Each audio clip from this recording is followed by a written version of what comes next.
It begins in silence, an impossible, heavy kind of silence that settles only after the world has screamed itself empty. A palace stands in the darkness, its walls once bright with golden frescoes, now glowing red under the dance of rising flames. The wind carries sparks toward a sky already choked with smoke, where constellations once worshipped by kings flicker behind drifting ash. Somewhere beneath those collapsing beams, the clay tablets of a royal archive, names, treaties, epics, taxes, births, prayers, crumble into dust. And yet, for a moment, everything is still. This is not one city. Not one kingdom. Not one night. It is a composite memory of dozens of places across the ancient world, all falling within a few terrible generations. In this hour, the Age of Kings, the great Bronze Age civilizations that ruled from the Nile to the Aegean, trembles like a wounded animal. Ships sink on distant horizons, carrying cargoes of copper and tin that will never reach their ports. Merchants vanish along trade roads they once traveled with confidence. Farmers stare at cracked earth, waiting for rains that no longer come. Scribes pressed into service write frantic messages to foreign rulers, pleas for grain, for soldiers, for relief. And time, indifferent as ever, moves forward. Yet if we freeze the moment here, at the threshold of catastrophe, the mystery of the Bronze Age collapse reveals itself as more than history. It becomes a question, one whispered across 3,000 years. How can a world so interconnected, so flourishing, so proud, unravel seemingly overnight? How does an age defined by diplomacy, trade, and monumental architecture suddenly dissolve into ruins? The answer is neither simple nor singular. It is a tapestry made of war and famine, of earthquakes and revolutions, of migration and climate change, of human decisions and human failures. But in this opening hour, the people living through it do not see threads or patterns. They see only the storm. Imagine, then, walking along the harbor of a wealthy port city, perhaps Ugarit, perhaps Byblos, perhaps any one of the many coastal kingdoms that dotted the Mediterranean. The air is rich with the smell of resin and oil. Ships bob against the docks, their sails tied and waiting for the evening winds. Fishermen mend nets under the fading orange light, while administrators carry sealed tablets to the palace for the night's record-keeping. Children run between limestone pillars, their laughter echoing across the courtyard. Everything seems normal. But deep inside the palace, the ruler of this city-state is uneasy. Messengers have arrived in recent weeks with troubling news: foreign raiders spotted on the horizon, villages inland burned and looted, trade caravans late or missing entirely. And now, word comes that the great Hittite Empire, long a pillar of stability, may be faltering. From Egypt to Anatolia, from Crete to Levantine shores, uncertainty spreads like a shadow. Yet the people cannot imagine the scale of the disaster to come. How could they? For centuries, the world has grown more connected, more prosperous, more predictable. Kingdoms have built an international system so intricate that a scribe in Canaan might correspond with a pharaoh, and a Mycenaean merchant might dine with a Syrian captain. Luxury goods crossed hundreds of miles. Ideas, gods, and music traveled with them. Even at times of war, diplomacy found ways to endure. And now, that same network, so elegant and efficient, begins to betray them. There is a fragile beauty in systems that depend on balance. They flourish brilliantly, until the balance tips. And in these years around 1200 BCE, the balance tips violently. Drought stretches across the region. Crops fail. Hungry families become desperate. Desperate men become raiders. Once secure trade routes are disrupted, cutting off the supplies of tin and copper needed for bronze, without which armies cannot arm themselves, industries cannot function, and elites cannot maintain their rule. Storms churn across the seas, sinking merchant ships and isolating distant kingdoms. Earthquakes shake the ground beneath cities built on fault lines. In the chaos, migrations begin, tens of thousands of people, entire families, entire tribes, searching for hope, for food, for land. Some arrive as refugees. Others arrive wielding swords. But on this night, standing before a burning palace, we see none of the grand patterns. We witness only the collapse as it unfolds, with confusion, terror, and disbelief. A scribe rushes out clutching a handful of tablets, each containing the final messages of a doomed king. A mother gathers her children, running toward the mountains. Soldiers try to hold the gates, but the walls are already giving way. Somewhere in the city, a priest kneels before a crumbling temple, begging the gods for mercy that will not come. And as the flames swallow the last of the palace roof, the night sky glows like the embers of an age. For centuries, these kingdoms believed their power was eternal. Their monuments were built to defy time. Their alliances were written in the language of destiny. Yet here they fall, not with a single blow, but with a shuddering series of failures, each one feeding the next, until the entire world order collapses under its own weight. The mystery of the Bronze Age collapse begins with this image, a civilization too vast to imagine ending, brought low by forces both human and natural. It begins with the realization that even the greatest empires rest upon fragile foundations. And it begins with a question that echoes across history: when a world falls, what remains? What remains are ruins. Shards of pottery. Charred beams. Broken walls swallowed by soil. But also stories that survived in fragments, in letters, in myth. In this documentary, we will follow those fragments. We will walk through the ashes of once great kingdoms. We will uncover the clues they left behind. And we will ask, with humility and wonder, how an interconnected world so similar to our own faced a catastrophe so total that it reshaped human history. Because the night the Age of Kings trembled was not just an ending. It was also the beginning of a new age, one born from fire, loss, and reinvention. And its lessons, carved into the ruins, still speak to us today. To understand the collapse, we must first understand the astonishing world that existed before it. Around 1300 BCE, the Eastern Mediterranean and Near East formed a vast, interconnected tapestry of kingdoms, empires, and city-states, each distinct, yet woven tightly together by trade, diplomacy, and shared prosperity. This was not a world of isolated cultures. It was a world where a caravan departing the Levant might arrive months later in Mesopotamia carrying cedar wood, where ships sailed from Cyprus loaded with copper ingots, and where a pharaoh in Egypt could exchange gifts with a great king in Anatolia. The Late Bronze Age was, in many ways, humanity's first experiment in global complexity. Imagine standing at the port of Ugarit during its golden years. The harbor is alive with motion, merchant ships creaking as they unload amphorae of wine and oil, scribes recording inventories in Akkadian, the diplomatic lingua franca of the age, and traders shouting in a dozen different languages. You might hear Hittite merchants bargaining with Canaanite middlemen, or Mycenaean sailors comparing stories of storms near Crete. Every object in sight hints at a vast economic web. A single bronze sword, for example, might require tin from Afghanistan or Central Asia, copper from Cyprus, charcoal from Anatolia, and smithing techniques developed by generations of craftsmen spread across the region. Nothing about this world existed in isolation. At the center of this intricate system stood the great powers, empires with palatial capitals, bureaucratic administrations, and armies large enough to shape the fate of nations.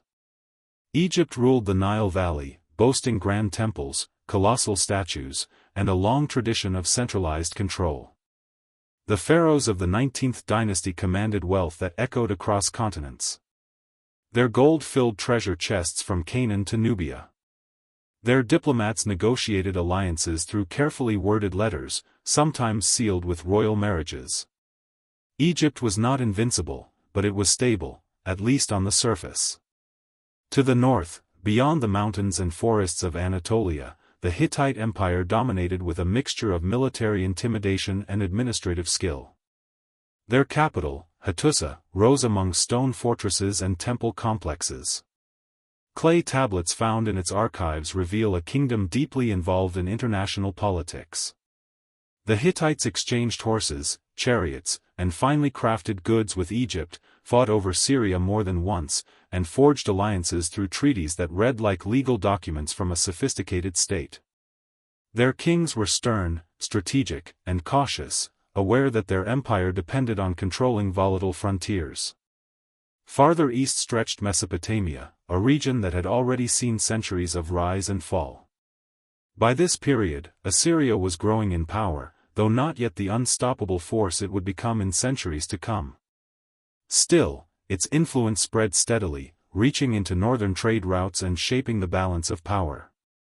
Meanwhile, Babylon continued to serve as a cultural beacon, preserving ancient traditions even as political control shifted.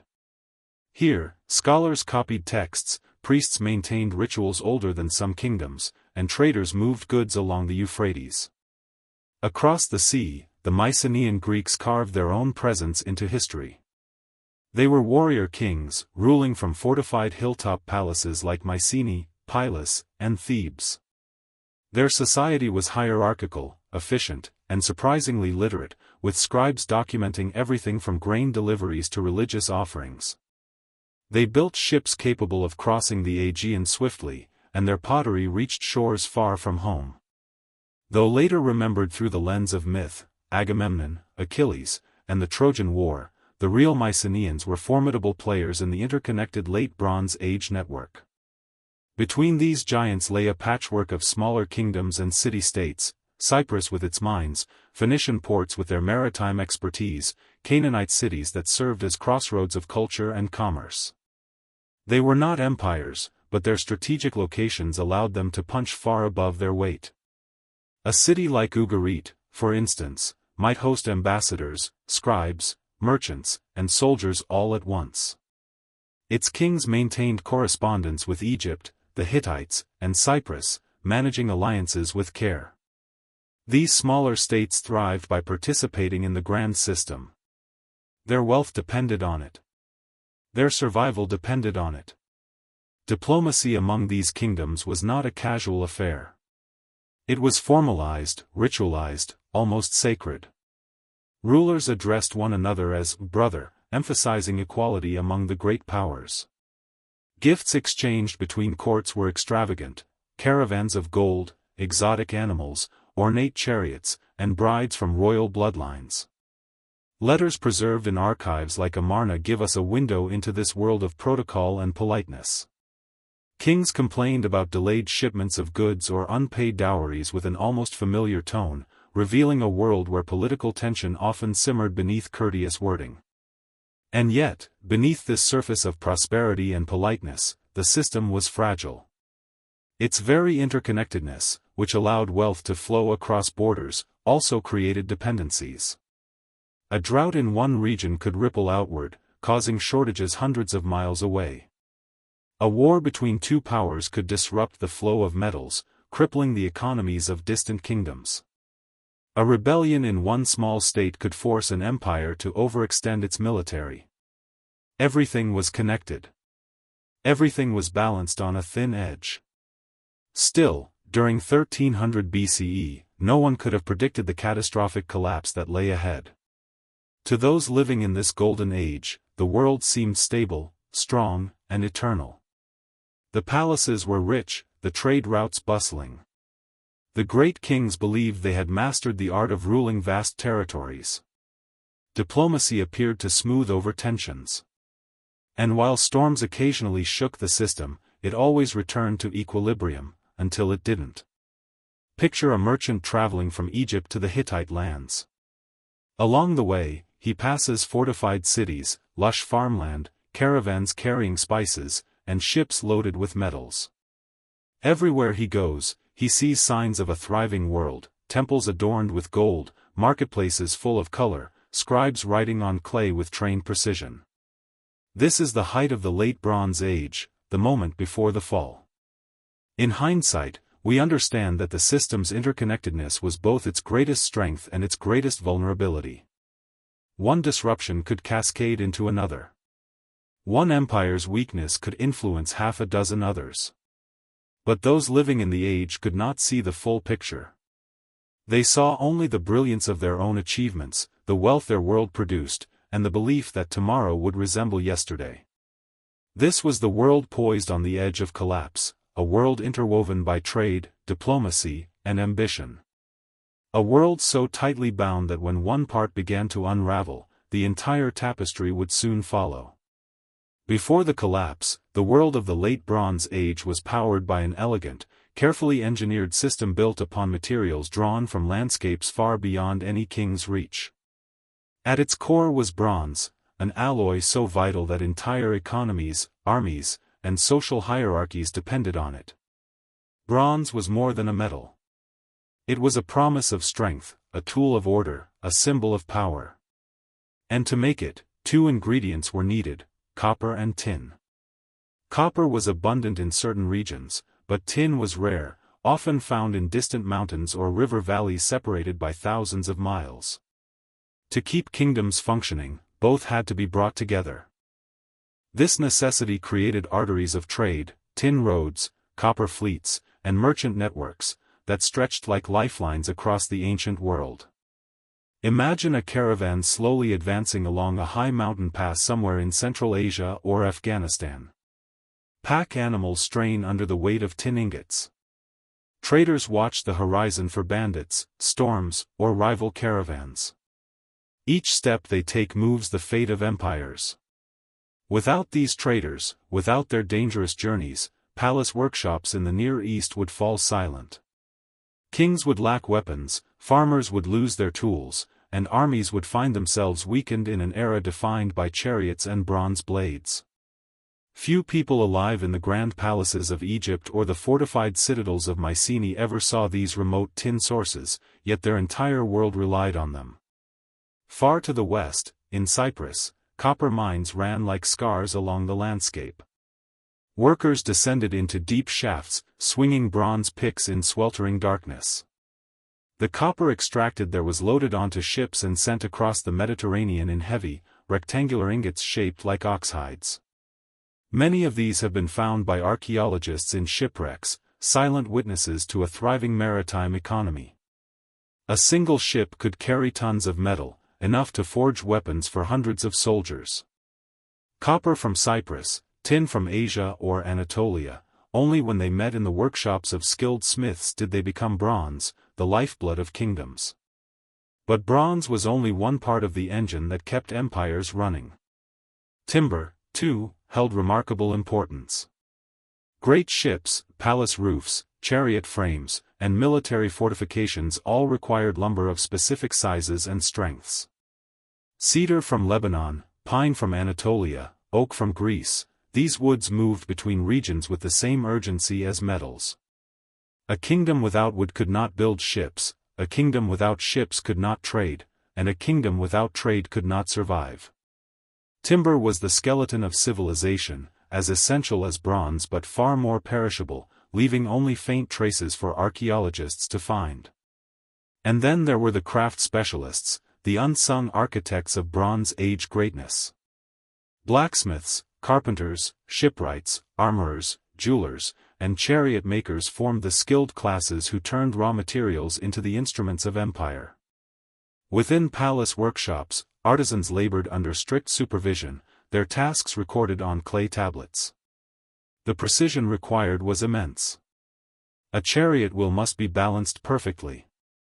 A sword must be forged to hold an edge yet resist shattering. A bronze axe must distribute weight in exactly the right way. These crafts were taught across generations, forming traditions both practical and artistic. The creation of bronze objects was a ritual of transformation, from ore to metal to power. Now picture a Mycenaean palace during its peak. Storerooms are stacked with jars of oil, rolls of textiles, and crates of raw materials. Courtyards ring with the hammering of metalworkers. Nearby, scribes record every delivery and every withdrawal using linear B script. The palace is not merely a residence, it is an economic machine, the central hub through which resources flow. Without this structure, Mycenaean society would fracture. And indeed, when the collapse came, many palaces were destroyed, their workshops shattered, their scribes displaced.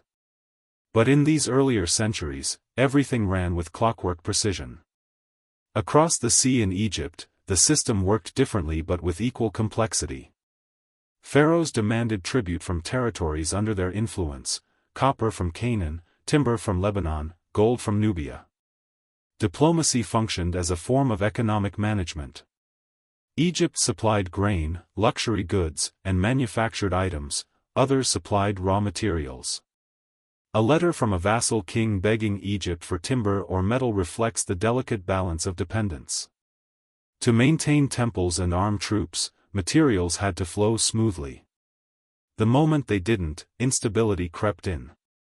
Even religion played its part. Temples were economic centers, storing grain, distributing labor, managing workshops, and participating in long-distance trade. Priests supervised offerings that involved goods from across the world: incense from Arabia, lapis from Afghanistan, cattle from the Delta, wine from the Levant. Every ritual drew upon the global network. Every festival relied on international harmony. This interconnected economic system was incredibly efficient, and incredibly fragile. Its strength depended on the continuous movement of metals, wood, grain, and manufactured goods. If a single link faltered, effects rippled outward. A caravan lost to bandits meant less tin reaching smiths.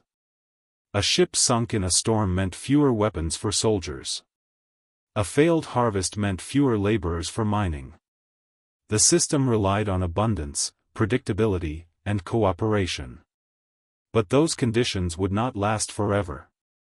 What makes the story of the Bronze Age collapse so profound is not simply that kingdoms fell, but that they fell because their strengths became weaknesses. Their advanced trade networks became liabilities. Their dependence on distant resources turned into vulnerability. The very materials that built their empires, bronze, timber, precious metals, became symbols of their fragility. When one region suffered drought, another faced famine. When one trade route became unsafe, multiple economies stalled. The machine seized. And yet, in 1300 BCE, none of this was visible. The tin roads still echoed with caravans. The copper fleets still sailed with confidence. Workshops shone with the glow of molten metal. Trade halls buzzed with activity. The engine of empire was roaring, powerful enough to shape centuries of human development. But the roar of prosperity can mask the creaking of unseen fault lines. Soon, the materials that held the Bronze Age together would become the very things it could no longer sustain. And without tin, without copper, without timber, the palace systems that relied on them would begin to crack. The world built on bronze was brilliant, until the moment it wasn't. Before kingdoms collapsed and palaces burned, life across the Bronze Age world pulsed with an astonishing diversity of human experience. Behind every diplomatic letter, every shipment of copper, every temple ritual, there were people, ordinary and extraordinary, whose stories formed the true heartbeat of the age. Without them, the great empires were nothing more than stone walls and distant rulers. To understand what was lost in the collapse, we must step into their world, into the daily rhythms that once filled the valleys of the Nile, the shores of the Aegean, and the bustling streets of Canaanite cities. Imagine beginning at dawn in a small farming village somewhere in the foothills of Anatolia. The air is cool and clear.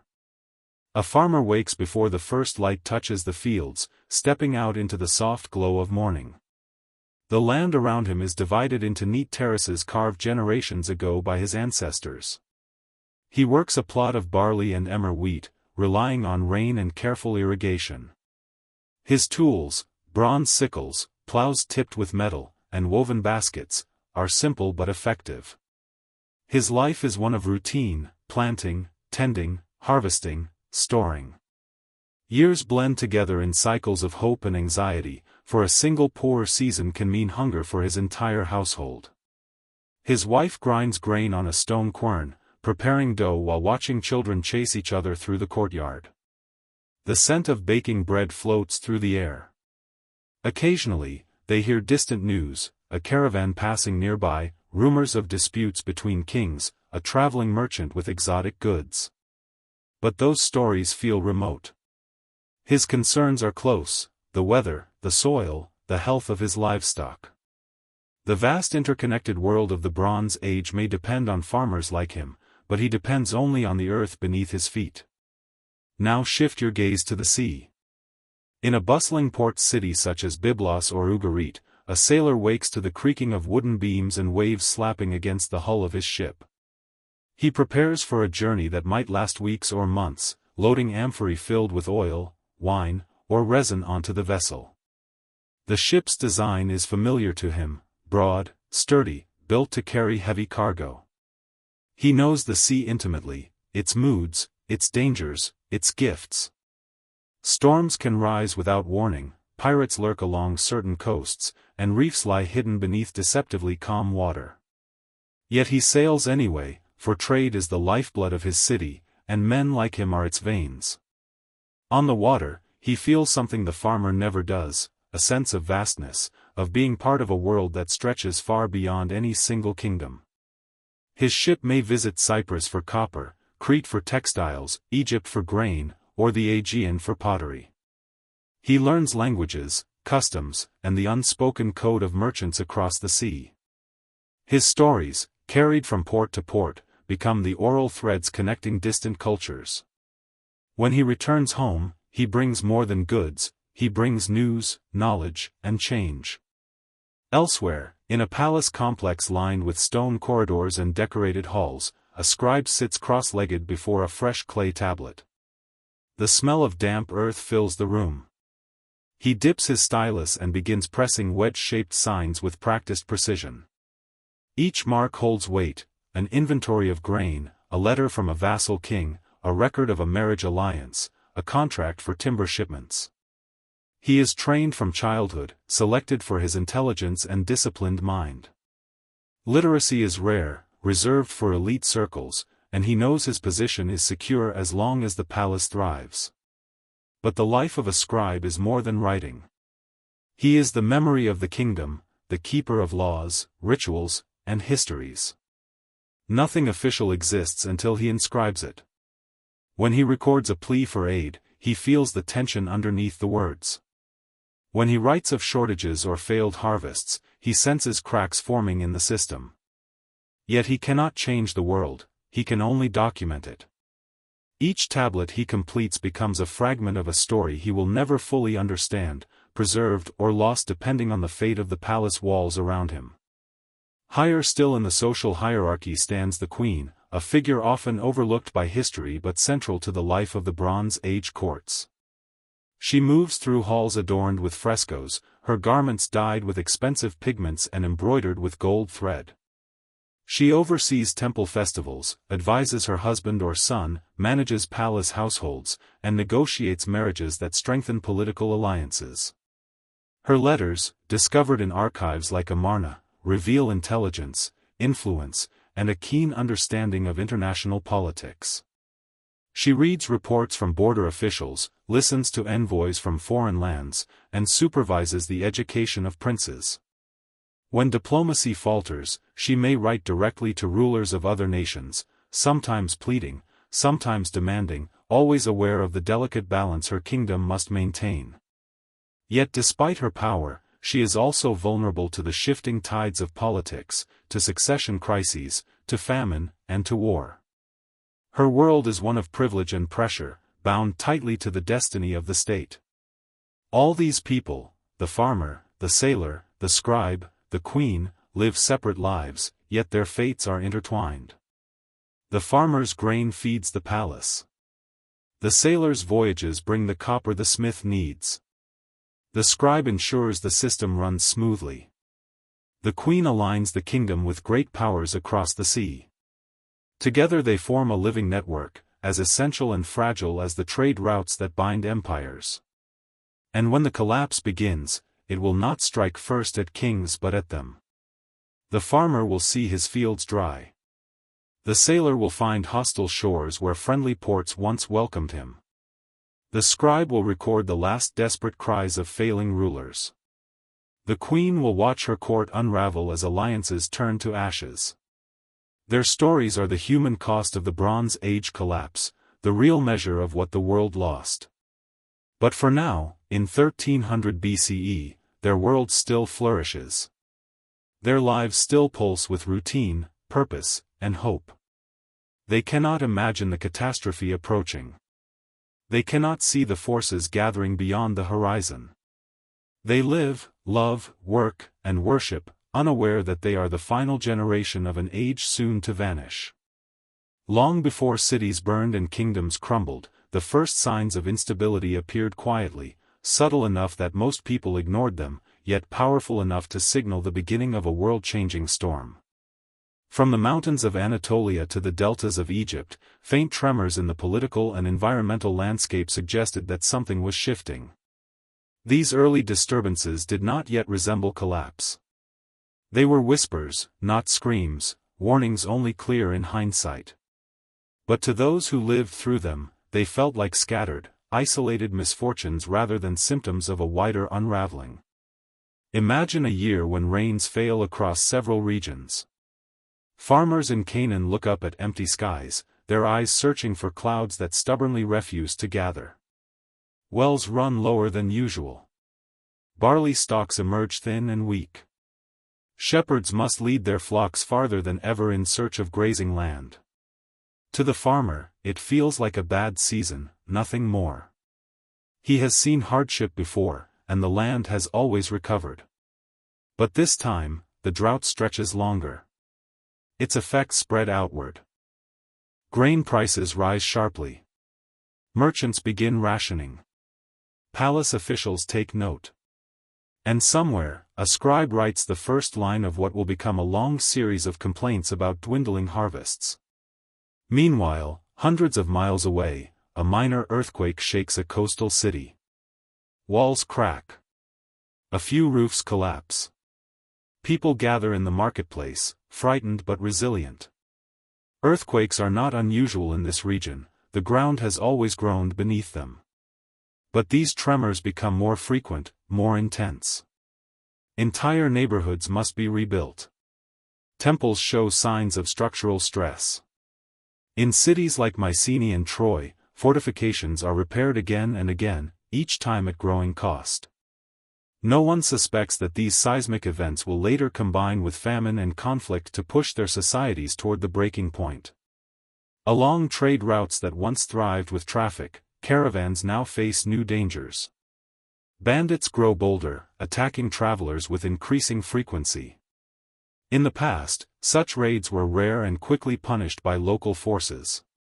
But now, something is different. Local authorities seem overwhelmed, underfunded, or distracted. A caravan master who once traveled with confidence now hires extra guards, uncertain whether he will reach his destination. When caravans fail to arrive on time, cities dependent on imported goods begin to feel the strain. Workshops wait for metals that do not come. Palaces wait for tribute that never arrives. In the great courts of powerful kingdoms, tension builds between rulers. Diplomacy becomes strained. Letters exchanged between Egypt and its neighbors carry a tone of frustration, suspicion, or veiled accusation. A vassal king complains that another kingdom is encroaching on his border. A Hittite prince grows rebellious, challenging authority. Old alliances weaken, and new conflicts flare. These political tensions would ordinarily be manageable, but in an interconnected world already strained by environmental pressures, every disagreement becomes amplified. Across the Aegean, the Mycenaean palaces start noticing disruptions of their own. A minor revolt breaks out in one province. A shipment of goods is delayed. Officials report signs of unrest among laborers. Small incidents accumulate like pebbles sliding down a hillside before a landslide. Each event can be explained away, but together they form a pattern, one that administrators are reluctant to acknowledge, for it threatens the illusion of control that palace systems depend upon. In the Levant, rumors spread of unfamiliar groups moving across distant territories, migrants, displaced families, wandering warriors. Some flee drought. Others flee war. Others still search for opportunity in lands more fertile or more stable than their own. At first, these movements are small, barely noticeable. A village sees a few strangers passing through. A coastal city hears reports of raiders attacking a neighboring port. A kingdom near the frontier requests more soldiers to reinforce its borders. Yet no one imagines that these early movements are hints of larger migrations to come, waves of people who will cross continents and reshape the identity of entire regions. For palace administrators, the early warning signs appear mostly in numbers: grain deficits, reduced tribute, dwindling stockpiles, increased military expenditures. A scribe in Ugarit writes of local farmers unable to meet their quotas. A letter from a Hittite official complains that storehouses are lower than expected. Egyptian overseers note that fewer ships are arriving from foreign ports. These data points feel like temporary fluctuations, not structural problems. Administrators tell themselves the system is stable, it always has been. But stability in the Late Bronze Age depends on perfect coordination across enormous distances. When even one region falters, the entire machine trembles. Soldiers stationed at border forts notice increased tensions as well. Patrols grow more dangerous. Reports come in of new tribes pushing into contested zones. The first true signs of militarized movement appear when small settlements are found abandoned or burned, their inhabitants taken or fled. Yet even these alarming developments can be rationalized. Kings have always faced threats, enemies have always tested borders. What makes this moment different is that the threats are multiplying, from climate, from unrest, from shifting populations, all rising at the same time. In royal families, succession becomes unstable. Princes challenge their fathers. Regional governors grow ambitious. Court factions whisper behind decorated walls. Under normal circumstances, a kingdom might withstand such internal friction, but in times of scarcity, ambition becomes dangerous. A single civil conflict can weaken a state enough for external enemies to exploit it. This is how the collapse begins, not with a single dramatic event, but with a slow erosion of order from many directions at once. What makes these early whispers of trouble so haunting is that almost no one understood their meaning. To the people living through it, life still seemed mostly normal.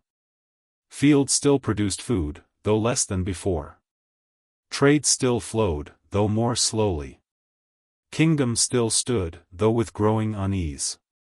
Most believed that the world would soon correct itself, as it always had.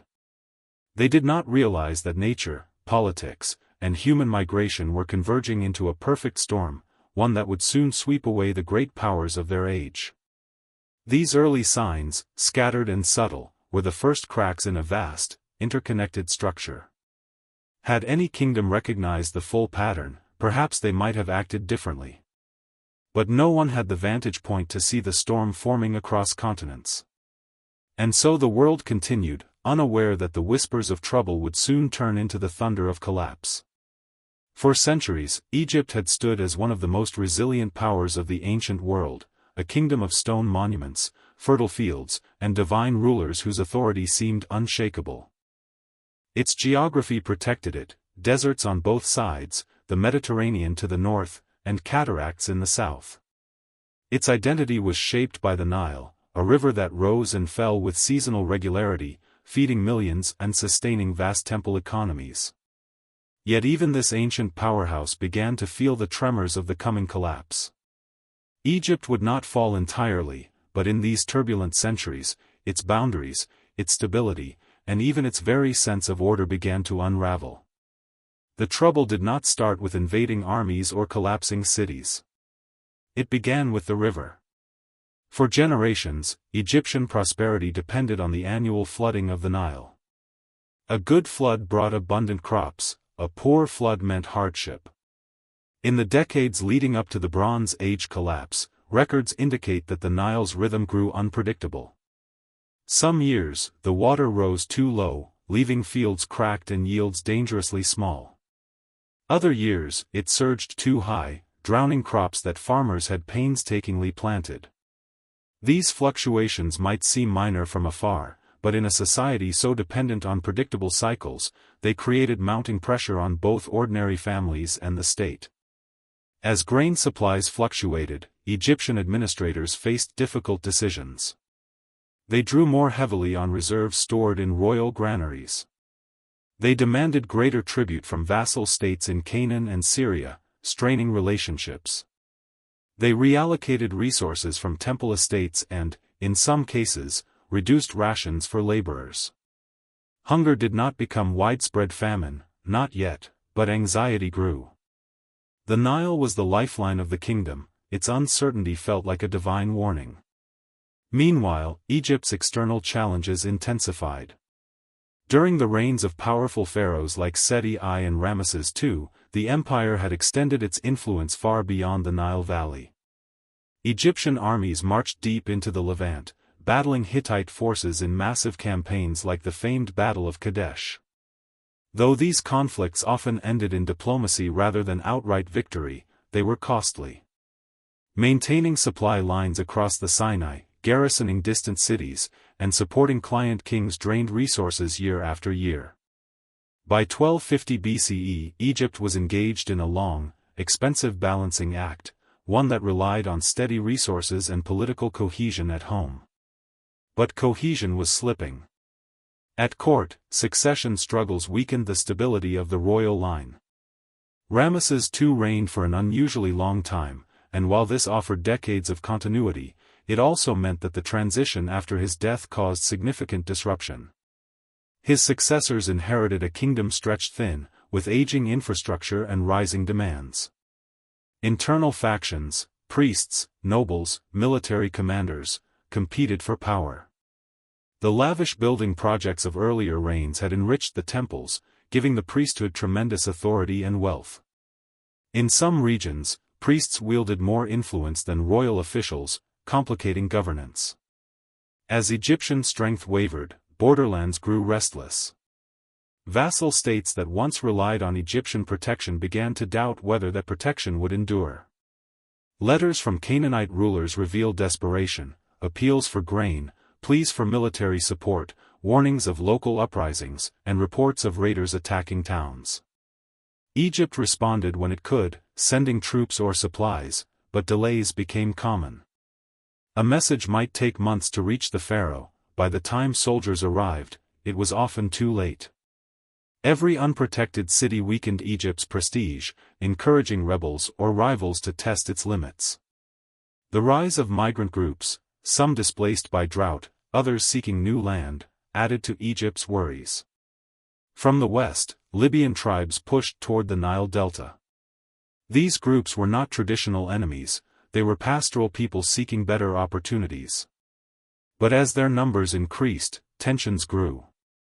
Egyptian texts describe Libyan incursions, clashes, and attempts to settle near fertile lands. These conflicts were sporadic at first, but they hinted at a shift in regional dynamics. Egypt's borders, once secure, now required constant vigilance. The most dramatic threat, however, came from the north. Reports began to reach the pharaoh of mysterious sea raiders, peoples arriving on boats, attacking coastal cities, and overwhelming garrisons. At first, these raids seemed isolated, but soon it became clear that they were part of a broader movement. While their origins remained debated, the sea peoples represented a new kind of danger, large groups of migrants, warriors, families, and entire communities traveling by land and sea, seeking new territory. Their arrival destabilized the Levant, undermining Egyptian influence and contributing to the downfall of cities that had long served as Egypt's buffer zones. Within Egypt, the strain was palpable. Administrators struggled to maintain order. Grain shipments became inconsistent. Soldiers returning from distant campaigns brought tales of destroyed cities, shifting alliances, and battles unlike any they had fought before. The kingdom's military was still formidable, but it could not be everywhere at once. Even victories, such as those celebrated in the reliefs of Ramesses III, were costly. Egypt repelled invasions, but each victory left the state more exhausted. In the Delta region, power began to fragment. Local rulers gained autonomy, commanding their own militias and controlling their own resources. The central government in Thebes and later in the north operated under increasing constraints, forced to negotiate with forces it once dominated. The once unified kingdom gradually split into spheres of influence, foreshadowing the political divisions that would define future centuries. Economically, the collapse of trade networks struck Egypt hard. Timber from Lebanon grew scarce. Copper shipments dwindled. Luxury goods that once filled royal storerooms became rare. The palace system, built on abundance and ritual display, had to adjust to new realities. Festivals were scaled back. Offerings were reduced. Temples complained of shortages. Even the artisans who carved statues and crafted jewelry found their materials harder to obtain. Perhaps the most symbolic sign of Egypt's unraveling boundaries was the shift in mindset. Egyptian texts, once filled with triumphant declarations of divine order and eternal rule, began to reflect insecurity. Prayers for protection grew more urgent. Myths emphasizing chaos and restoration became more prominent. The worldview that had anchored Egypt for millennia, order over chaos, stability over uncertainty, was challenged by forces that the kingdom could no longer fully control. Yet Egypt did not fall entirely. Unlike the Hittite Empire or the Mycenaean kingdoms, it survived the collapse, though transformed and diminished. The pharaohs remained, their crowns tarnished but intact. The temples continued their rituals, though with fewer offerings. The Nile still flowed, even if its rhythms had changed. Egypt endured, but it was no longer the commanding superpower it had once been. The unraveling of its boundaries revealed the fragility hidden beneath its ancient grandeur. These years marked the beginning of a new, more uncertain chapter in Egypt's history, one defined not by expansion, but by survival. And in the next waves of the collapse, even greater empires would face their own moment of reckoning. In the rugged highlands of Anatolia, where stone fortresses crowned rocky hills and ancient roads wound through deep forests, the Hittite Empire once ruled with iron discipline and strategic brilliance. Their kings commanded armies feared across the Near East, their diplomats negotiated treaties with the great powers, and their capital, Hattusa, stood as a monumental expression of imperial authority. Massive walls, intricately carved gates, and sprawling palace complexes rose from the earth like the bones of a giant creature. For centuries, the Hittites had built a system capable of projecting power far beyond their homeland. But even the strongest stone can crack. And in the turbulent years around 1200 BCE, cracks spread through the heart of Anatolia until the entire empire imploded. The first signs were not dramatic. They emerged quietly, almost imperceptibly, within the administrative machinery of the state. Grain records showed shortages in regions that once produced surplus. Local governors sent urgent letters requesting aid. Caravans carrying vital supplies arrived later and less frequently. In normal times, the Hittite kings would respond swiftly, dispatching troops to restore order or sending grain from the royal storehouses. But now, their resources were stretched thin. Years of warfare with Egypt, rebellions in subject territories, and costly campaigns in Syria had drained the empire's coffers. Beyond the borders, external pressures intensified. To the north, the Koska tribes, longtime enemies, took advantage of Hittite weakness, launching raids that harassed border towns and disrupted supply lines. The Koska had never been fully subdued, they were a constant thorn in the empire's side, shifting like shadows across the mountainous terrain. Now, emboldened by signs of instability, they pushed farther into Hittite territory, burning fields and seizing livestock. These raids forced the Hittites to divert troops that were desperately needed elsewhere. To the west, Mycenaean influence flickered in and out of Anatolia, shaping coastal politics in unpredictable ways. Several western vassals grew restless, emboldened by the declining central authority. Some withheld tribute, others considered switching allegiances. Communication between Hattusa and its far-flung territories slowed, and reports from distant governors carried a tone of alarm. The heartland itself faced new hardships. Archaeological evidence suggests that drought may have struck parts of Anatolia, weakening agricultural output and driving food prices upward. When famine threatened, desperation followed. Small revolts broke out in villages and towns. A system that once functioned with rigid control now showed signs of strain, as ordinary people struggled to feed their families. The palace attempted to maintain order, but every act of resistance, every refusal to pay tribute, chipped away at imperial cohesion.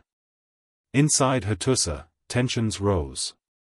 The court had always been a place of intrigue, but now its corridors whispered with fear and uncertainty. The succession was contested at various points, as rival claimants sought to secure the throne. Powerful nobles maneuvered for influence, priests demanded greater resources to appease the gods, and military commanders used the crisis to expand their authority. Fragmentation within the elite made coordinated responses increasingly difficult. A single empire began to feel like several competing factions loosely tied together. Meanwhile, foreign envoys arriving in Hattusa noticed changes that would have been unthinkable decades earlier. The once bustling capital seemed quieter. Storehouses were less full. Guards appeared weary. The king's scribes recorded more complaints than victories. Requests for aid from vassal states in Syria piled up, but the empire could no longer intervene effectively. Bit by bit, the Hittites lost control of these territories. Cities that once flew the Hittite banner were left to fend for themselves against raiders, rebels, and rival powers.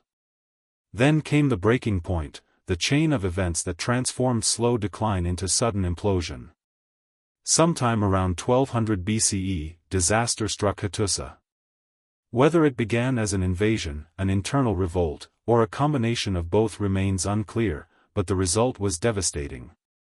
Fires swept through the capital, consuming palaces, temples, and archives. Stone walls blackened, wooden beams collapsed, and decades of administrative records baked into hardened lumps of clay. The city that once stood as a symbol of power was reduced to smoldering ruins. Its fall was so complete that later generations barely remembered its existence. The destruction was swift, but it was not the only blow. Other Hittite cities across Anatolia fell in rapid succession, each collapse accelerating the next. Without the capital's authority, provincial governors acted independently, abandoning royal directives. Some fled, others joined local rebellions. Rival groups rose in power, carving out their own territories from the remnants of the empire. The Koska pushed deeper into former Hittite lands, seeking plunder and settlement. Western Anatolian groups, possibly including migrants and displaced peoples, also moved into the vacuum. In the aftermath, the once unified Hittite state shattered into fragments.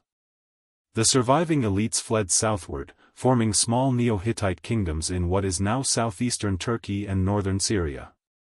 These states preserved some elements of Hittite culture, language, religious traditions, artistic styles, but they lacked the infrastructure and authority of the old empire. They were regional powers, not imperial giants. The great Hittite machine was gone. What makes the implosion of the Hittite Empire especially haunting is the silence that followed. The Hittites were literate, and their archives were extensive. They recorded treaties, laws, royal histories, prayers, and diplomatic correspondence. Yet after the fall of Hattusa, their written voice disappears. No dramatic final proclamation. No royal inscription warning of doom. Only the charred remains of clay tablets, many unreadable, hint at the tragedy that befell them. It is as if an entire civilization inhaled sharply, and vanished without exhaling. The collapse of the Hittite Empire also had far-reaching consequences. Its fall destabilized the entire Near East, removing a crucial pillar of the late Bronze Age world. Without Hittite control, trade routes shifted or collapsed. Neighboring states lost a powerful ally, or adversary, that had once shaped their geopolitical landscape. The power vacuum contributed to the chaos that swept across the region, affecting Egypt, the Levant, and the Aegean. To the people who had lived under Hittite rule, the collapse was not an abstract geopolitical event. It was the loss of stability, identity, and tradition. Farmers found their fields ravaged. Soldiers returned to find their homes burned. Priests stood before destroyed temples, unable to perform rituals. Artisans lost their patrons.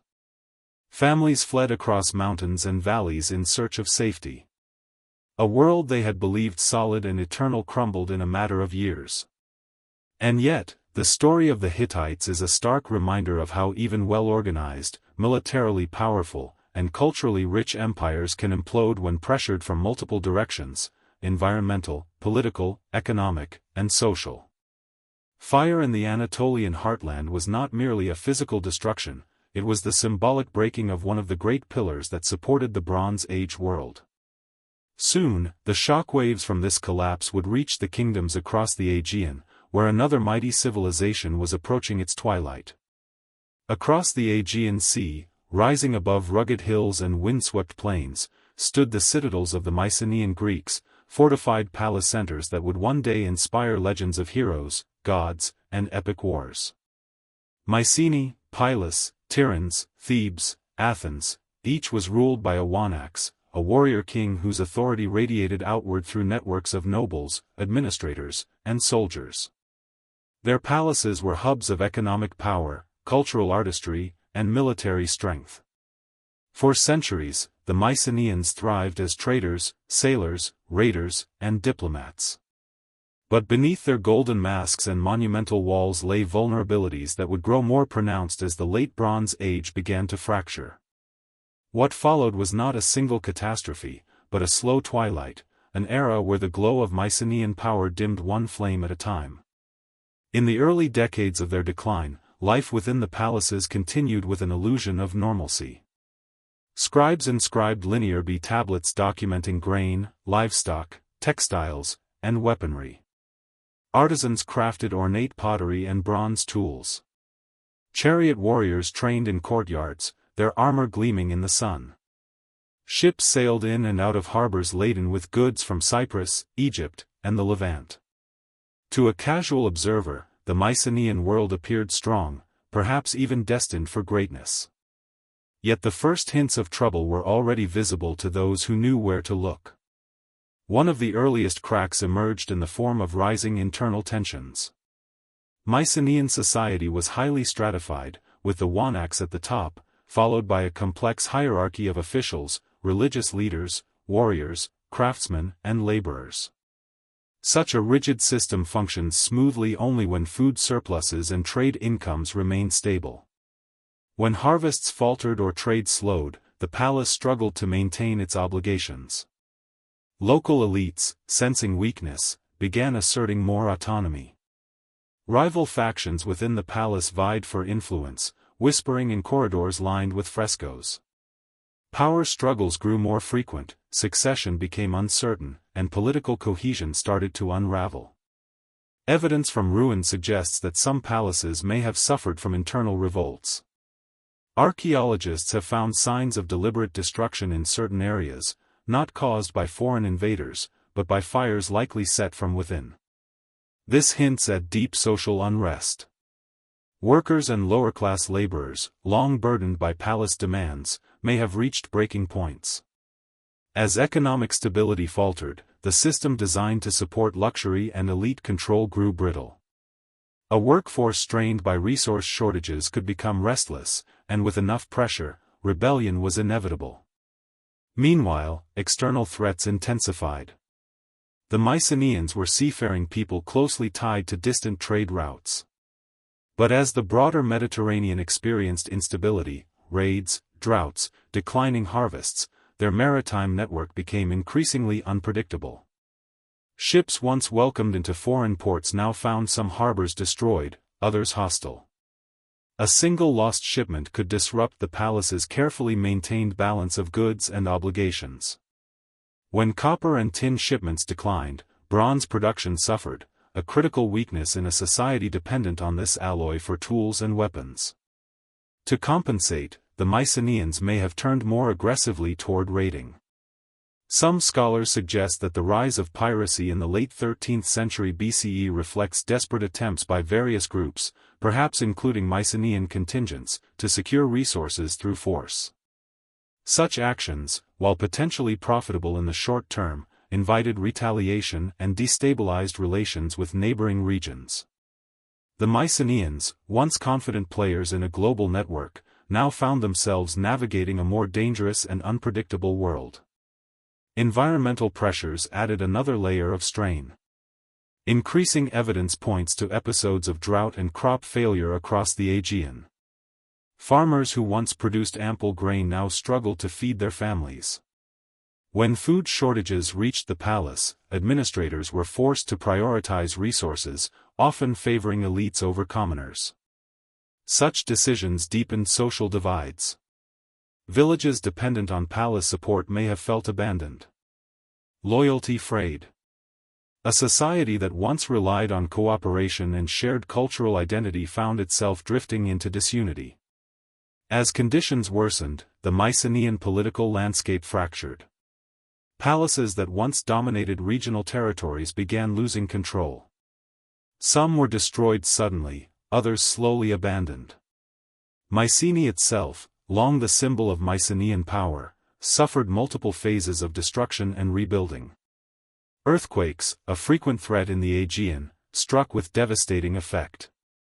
When combined with political turmoil and economic stress, natural disasters became catalysts for collapse. Perhaps the most poignant evidence of Mycenaean decline is found in their own writing. Linear B tablets from the final months of the palace at Pylos record urgent preparations for defense, lists of rowers, mentions of coastal watchers, and allocations of supplies for an impending threat. These tablets capture the last administrative breaths of a kingdom aware of danger but unable to escape it. Within a short time, Pylos was destroyed by fire. Its palace was abandoned forever. Similar fates befell other centers. Once mighty palaces became charred ruins. Storerooms collapsed. Artifacts lay scattered across floors, never retrieved. The intricate bureaucratic system that had documented everything from sheep inventories to ritual offerings vanished. And with it, literacy itself disappeared from the Aegean for centuries. In the aftermath, survivors moved into smaller, simpler settlements. Local villages replaced grand palaces. The world of wanaks and scribes faded into myth. The fall of the Mycenaean kingdoms was not instant. It was a twilight, a long fading of light before darkness. Some regions clung to fragments of their former identity. Others adapted quickly, embracing new forms of leadership and community.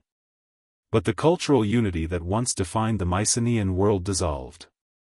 Their monumental architecture fell silent. Their writing system disappeared. Their trade networks collapsed. Their warrior kings vanished into legend. And yet, this twilight carried the seeds of future stories. Centuries later, Greeks would look back on this age as a time of heroes and great deeds, transforming memory into myth. The ruins of Mycenae would inspire epics that shaped Western literature. What the Mycenaeans lost in political power, they regained in narrative immortality. But in the moment of collapse, none of that mattered. What mattered was survival, families fleeing burning palaces, villages pulling together in hardship, leaders rising and falling in rapid succession. Mycenaean Greece entered the dark corridor between ages, unaware that future generations would look back on their twilight as the dawn of legend. Long before the palaces fell silent, their final voices were etched into clay, short, urgent, desperate letters that captured the collapse in real time. These were not stories written centuries later. They were the last breaths of an age recorded by the very people who lived through it. Each tablet, pressed with hurried cuneiform signs, reveals the fear, confusion, and exhaustion of administrators, kings, and ordinary scribes who sensed that their world was slipping beyond saving. Through these fragments, we glimpse the human emotions behind the statistics of collapse. Imagine a dimly lit archive room in Ugarit. Lamps flicker against the shelves, casting wavering shadows over clay tablets stacked in careful rows. A scribe kneels on the floor, clay dust on his fingertips, stylus trembling slightly in his hand. He is writing faster than usual, pressing deeper into the clay. His king has dictated the message, an urgent request for military aid and grain. Outside, the city trembles as distant drums echo from the shoreline, warnings of approaching enemies. The scribe's tablet reads, "Our enemies are pressing at the gates, the situation is very serious. Send help quickly." It is one of the last letters Ugarit will ever send. That tablet would later be found baked not by the sun, but by the flames that consumed the city. It survived only because fire turned soft clay into hardened stone. The people who wrote it did not survive to see it. These letters are the final snapshots of a world breaking apart. Another letter, found in Ugarit's ruins, tells an equally desperate story. A merchant ship captain writes to the king, "The enemy ships are everywhere. We cannot sail. The roads are unsafe. What can we do?" It is a simple question with no answer. The sea, once a highway of trade, had become a battlefield. Ports that welcomed merchants now lay abandoned or burned. The captain's words carry the tone of someone witnessing a violent transformation he cannot comprehend. In the archives of the Hittite Empire, tablets reveal similar anxieties. One letter from a high-ranking official warns the king of grain shortages so severe that even elite households lack food. Another laments that a shipment from a vital region has not arrived, and that local storage facilities are nearly empty. The tone is resolute, but beneath the formal language lies fear. These were administrators trained to project control, yet their words betray the understanding that something fundamental has failed. The most haunting letters, however, come from vassal kings, those who depended on great empires for protection. Their messages are filled with panic, pleading, and betrayal. One Canaanite ruler writes to the Pharaoh of Egypt, "Why have you not come to our aid? My city is burning. My fields are ruined. My enemies surround me. If you do not send help, we will perish." Another writes, "Your servant is loyal, but I am alone. The enemy grows stronger.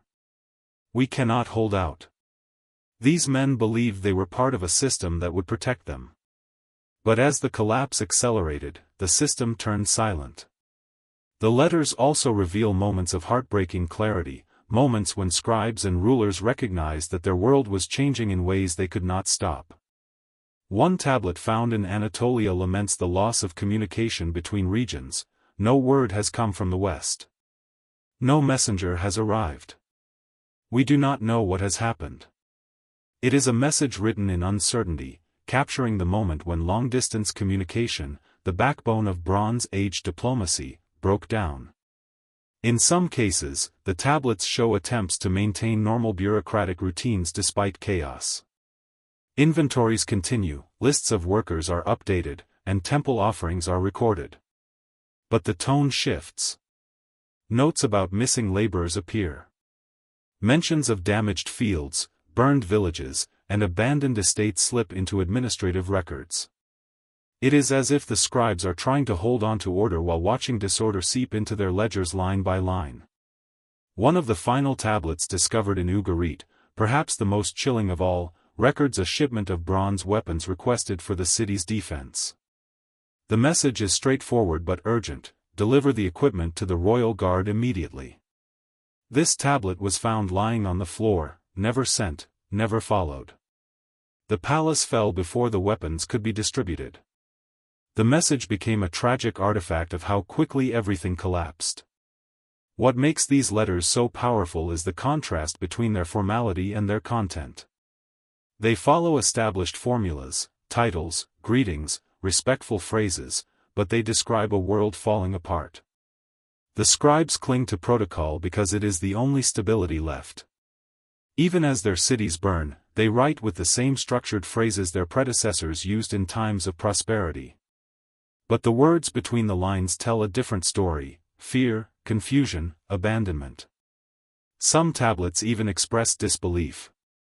A few officials question whether the gods have abandoned them, whether their rituals have failed, whether divine order has reversed. The Bronze Age world was deeply spiritual, and the collapse challenged its religious foundations.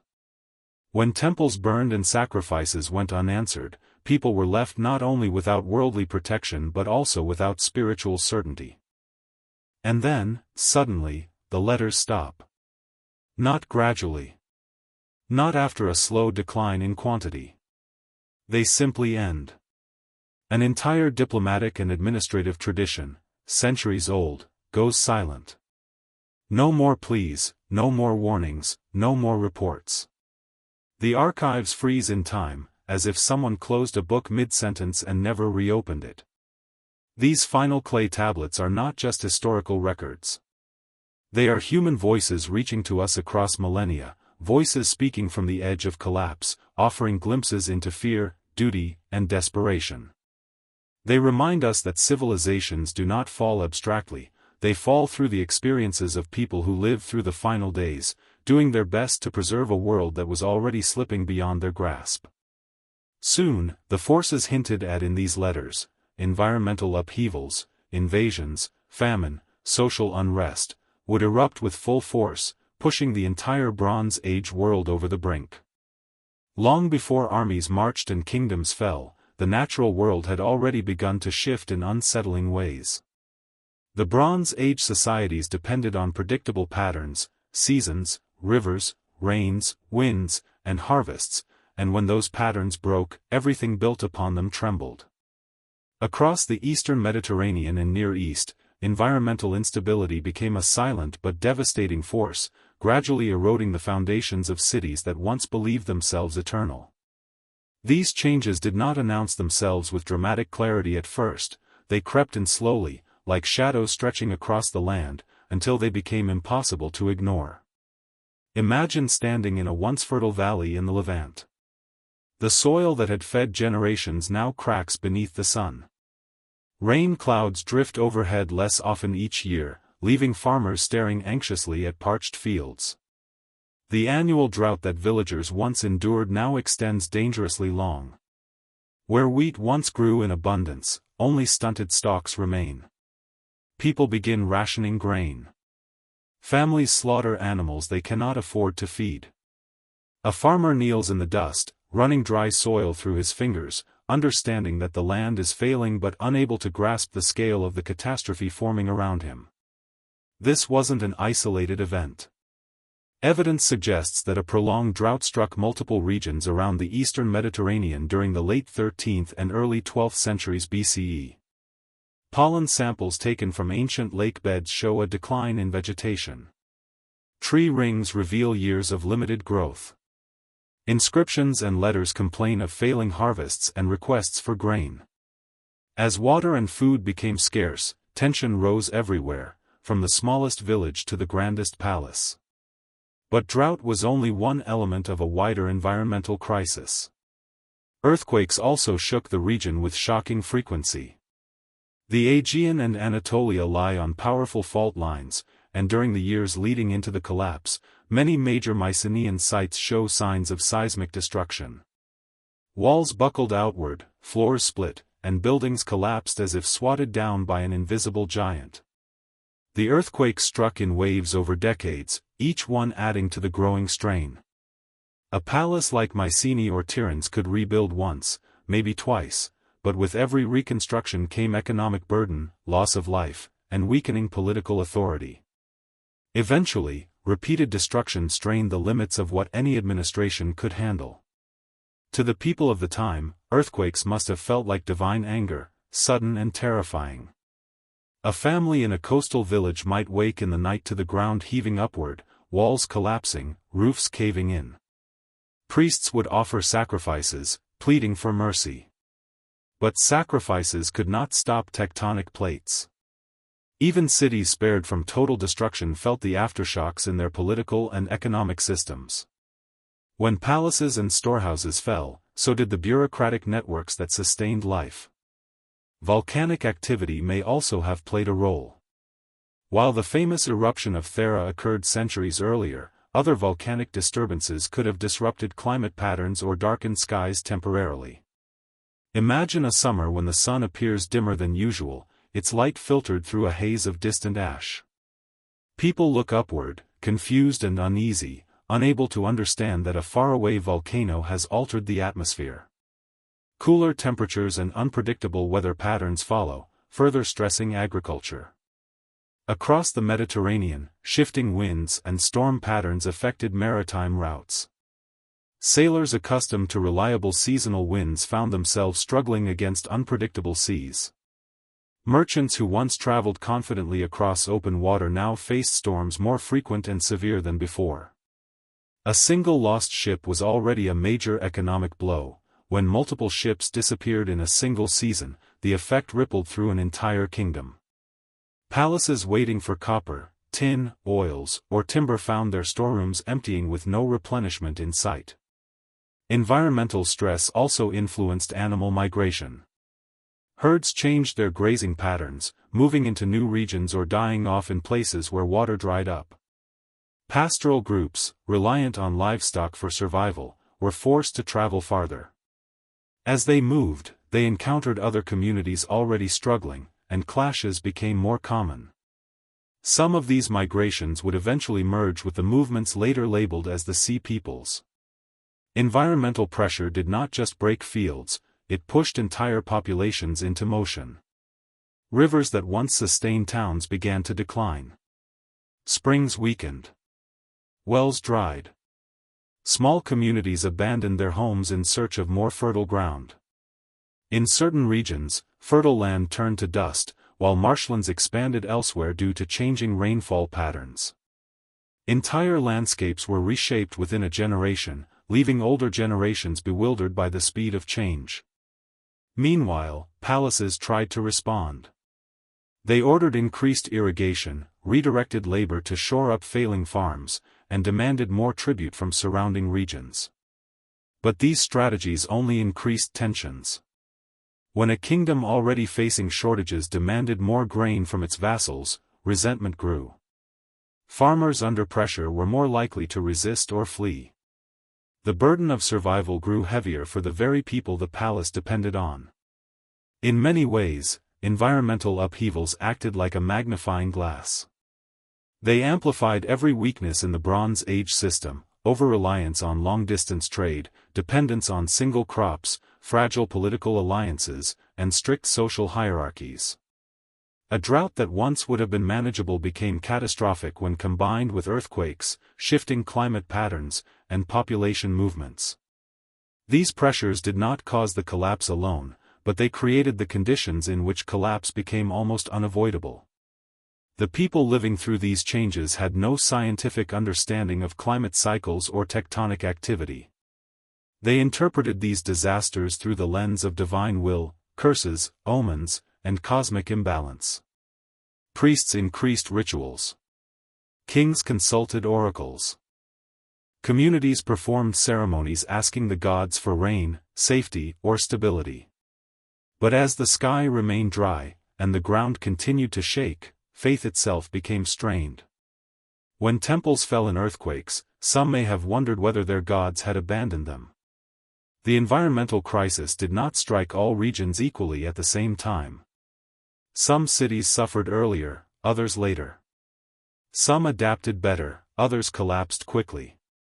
But eventually, the cumulative pressure became too great for the interconnected Bronze Age system to bear. Fields failed, trade routes faltered, and populations shifted like sand in a storm. The world that once felt stable and eternal now seemed fragile and unpredictable. These environmental upheavals were the deep rumbling beneath the collapse, the forces that weakened the structures before political and military threats delivered the final blows. And as nature turned unpredictable, societies built on predictability found themselves standing on shaking ground, unprepared for the chaos that would soon erupt across their world. Before kingdoms fell to foreign invaders or natural disasters, many of them were already rotting from within.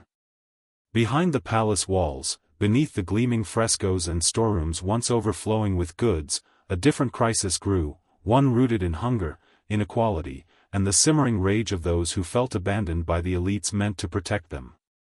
As environmental stress strained harvests and political conflict drained resources, the social fabric of Bronze Age societies began to fray. The people at the bottom, farmers, laborers, soldiers, servants, found themselves pushed past the breaking point. And when people lose hope, they do not simply starve, they rise. Imagine a village in the Mycenaean world during a year of poor harvest. The fields, once golden, yield only a fraction of the expected grain. The palace officials still arrive with their demands, insisting that every household deliver its required portion. The villagers protest, explaining that they barely have enough to feed their own families. But the officials do not relent. The palace must maintain its reserves to support the army and conduct rituals. Tensions rise. Arguments escalate. Eventually, some villagers flee into the hills, taking what little food they can carry. Others stay, but resentment festers like an open wound. In the Hittite heartland, similar scenes unfold. When the royal granaries begin to empty, administrators reduce rations for laborers and soldiers. Men who once served proudly in the king's army now struggle to feed their children. They begin questioning the loyalty they once felt. A few desert their posts. Others stay, but with growing bitterness. In some towns, hungry crowds gather outside storage buildings, demanding grain. Guards turn them away, and resentment turns to desperation. Hunger changes everything. It turns neighbors against one another. It erodes trust in rulers. It fuels anger that cannot be contained by tradition or ritual. When the people believe the palace has failed them, they no longer fear its authority. In many regions, the first waves of unrest came from the laboring classes, workers who built the palaces, dug irrigation canals, mined copper, crafted tools, and served in armies. These individuals were the backbone of Bronze Age economies, yet they benefited the least from the prosperity they helped create. When prosperity vanished, they suffered first. Some scholars believe revolts broke out in palace centers across Greece and Anatolia, led by those who had once accepted the hierarchy as unchangeable. The idea of challenging the Wanax or the Hittite great king would have been unthinkable in earlier centuries, but hunger has a way of dissolving fear. Archaeological evidence supports the idea of internal uprisings. Several palaces show burn layers inconsistent with foreign attack, proof that some destructions were likely caused by local populations. Storerooms smashed open. Administrative tablets scattered and broken. Royal quarters burned while surrounding residential areas remained untouched. Such patterns suggest targeted rebellion rather than external invasion. These were not armies from distant lands. These were the palace's own people rising against it. In the Levant, pressure built in different ways. Canaanite city-states, squeezed between Egyptian demands and local hardships, saw increasing discontent among their populations. Letters from local rulers complain of rebellions, bandits, and people refusing to work the fields. Groups of disenfranchised and starving individuals banded together, forming roving bands that attacked merchants and small settlements. These were not organized armies but desperate communities united by the common goal of survival. Some of these groups may have later merged with migrant populations or raiders arriving from the sea, creating the mixed coalitions later remembered as the Sea Peoples. But in the beginning, they were simply hungry people pushed into violence by the collapse of social order. As social unrest spread, palace systems struggled to respond. Their entire power structure relied on hierarchy, bureaucracy, and central control. But revolts thrive where central authority weakens. Administrators could no longer enforce taxes effectively. Soldiers refused orders or abandoned posts. Local leaders made decisions without consulting the palace. In some regions, villages formed their own alliances, choosing to ignore the demands of distant rulers altogether. Even the elites felt the pressure. Nobles who once held secure positions suddenly found themselves targets of anger. Their estates were raided. Their wealth became liabilities rather than protections. Some fled into exile. Others tried to negotiate with rebels, offering grain or protection in exchange for loyalty.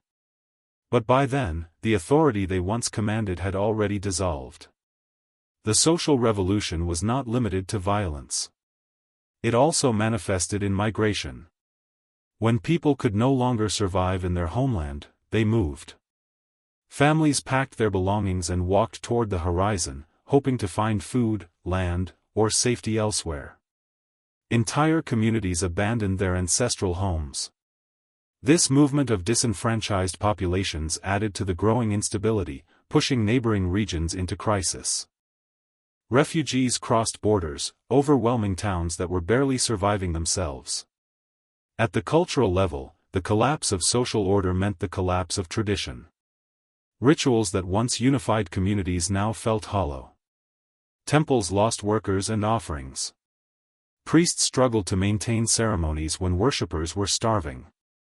In some places, religious icons were destroyed or abandoned, perhaps by rebels who blamed the gods for their suffering.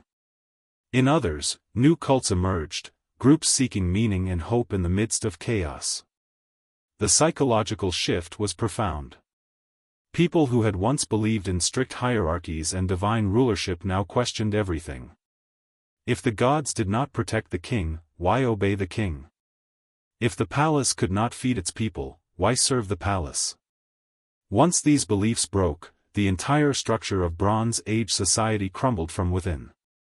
What made these social revolutions so devastating was not their scale, but their timing. They occurred during a period when environmental disaster, foreign incursions, and political fragmentation were already destabilizing the world. Revolts did not cause the collapse alone, but they accelerated it. Every burned palace, every abandoned village, every rebellion weakened the ability of kingdoms to respond to external threats. By the time foreign invaders arrived, many societies had already hollowed themselves out. In the end, the hunger and fury of ordinary people did what no foreign army could achieve alone: they cracked the foundation of the palace economies that had defined the late Bronze Age. The world that emerged was one where old hierarchies had fallen, old systems had failed, and new powers would rise on the ashes of the past. And soon, from across the sea and along the shores, a new force would arrive, one that would bring even greater turmoil to an already fractured world. In the final centuries of the Bronze Age, as kingdoms faltered and trade networks collapsed, a new force appeared on the horizon, mysterious groups described in ancient records simply as the Sea Peoples. They arrived by land and by sea, in ships unlike those used by the great empires of the time. Their movements were swift, disruptive, and impossible to ignore. To some, they were invaders. To others, migrants seeking new homes. Their true identity remains one of history's greatest enigmas, but their impact on the collapsing world was unmistakable. Wherever they went, cities burned, dynasties crumbled, and the old order shifted irreversibly. Imagine standing on a coastline in the Levant around 1200 BCE. The sea breeze carries the scent of salt and resin. Fishermen mend their nets as they have done for generations. Children play near the water's edge. Suddenly, a cry echoes from the watchtower. Strange ships appear on the horizon, broad vessels with curved hulls and high prows carved into fearsome shapes. Warriors stand on deck, helmets decorated with plumes or horns, shields glinting in the sun. These ships move with surprising speed, powered by rows of oars and a large square sail. The villagers freeze. They have heard rumors of such peoples, rumors of destruction, plunder, and migration. But who were these sea peoples? Ancient Egyptian inscriptions list several groups: the Shur-Den, the Shikalesh, the Pele-Set, the Jeker, the Denyen, and others. Some names echo in later cultures. The Pele-Set may have been early Philistines, the Denyen perhaps connected to the Danans of Greek tradition. But identities in the Bronze Age were fluid. These groups could have been displaced Mycenaeans, Anatolian refugees, raiders from the central Mediterranean, or mixed coalitions formed out of desperation. What is certain is that they were not a single people but rather a collection of communities uprooted by the chaos of the age. Their origins may lie in the same environmental and social crises that afflicted the great kingdoms. If drought struck multiple regions, if famine spread across islands and coastlines, if earthquakes destroyed homes and weakened economies, then countless families would have been forced to leave their ancestral lands in search of survival. What began as scattered migrations could have grown into mass movements.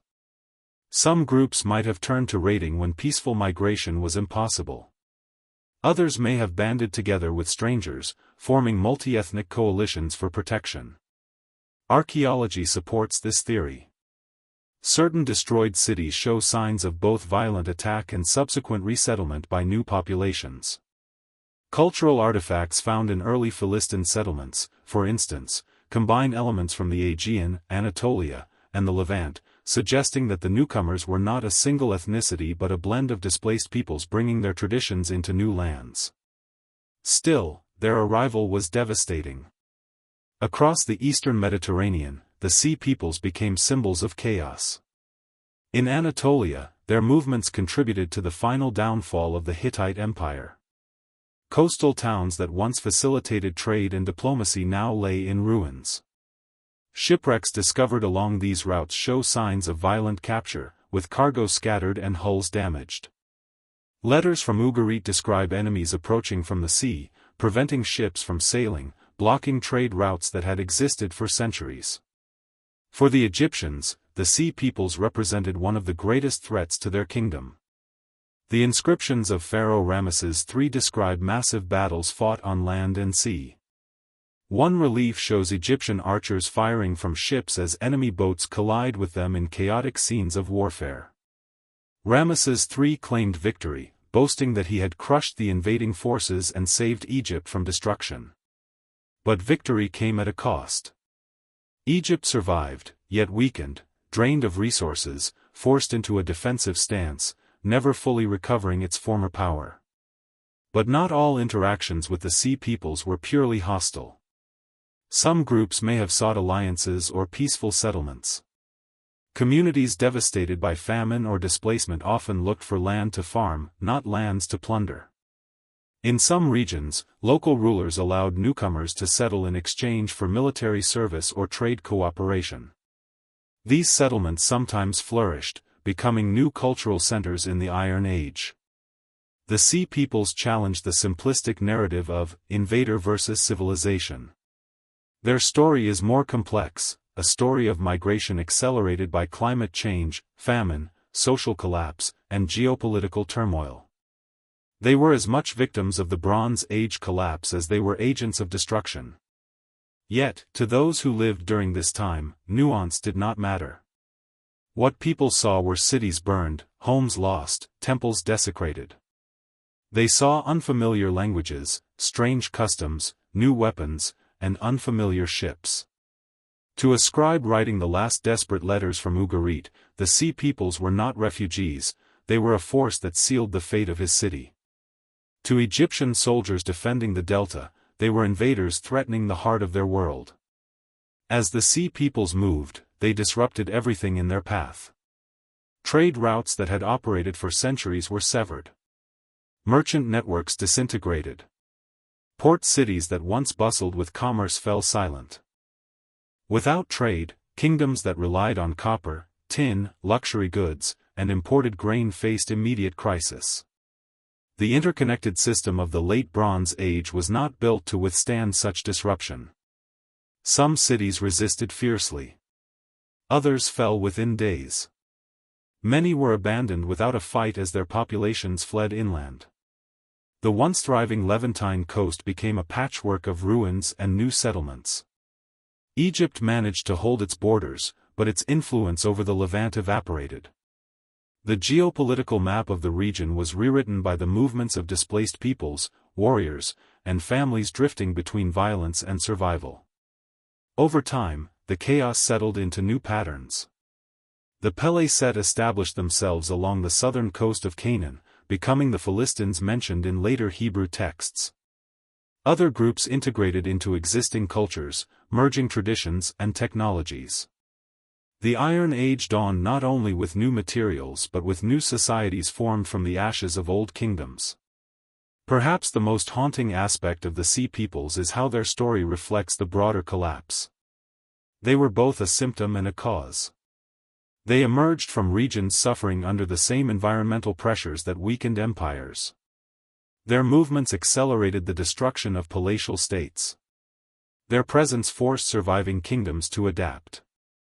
And their legacy shaped the identity of future civilizations.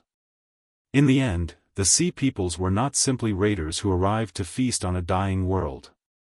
They were participants in a vast, chaotic migration triggered by climate shifts, economic failure, political collapse, and social unrest. They carried with them pieces of the cultures they left behind, merging them into new forms in the lands they settled. Their appearance marks one of the most dramatic turning points in ancient history, a moment when the old world could no longer sustain itself, and a new world was being born through fire, movement, and transformation.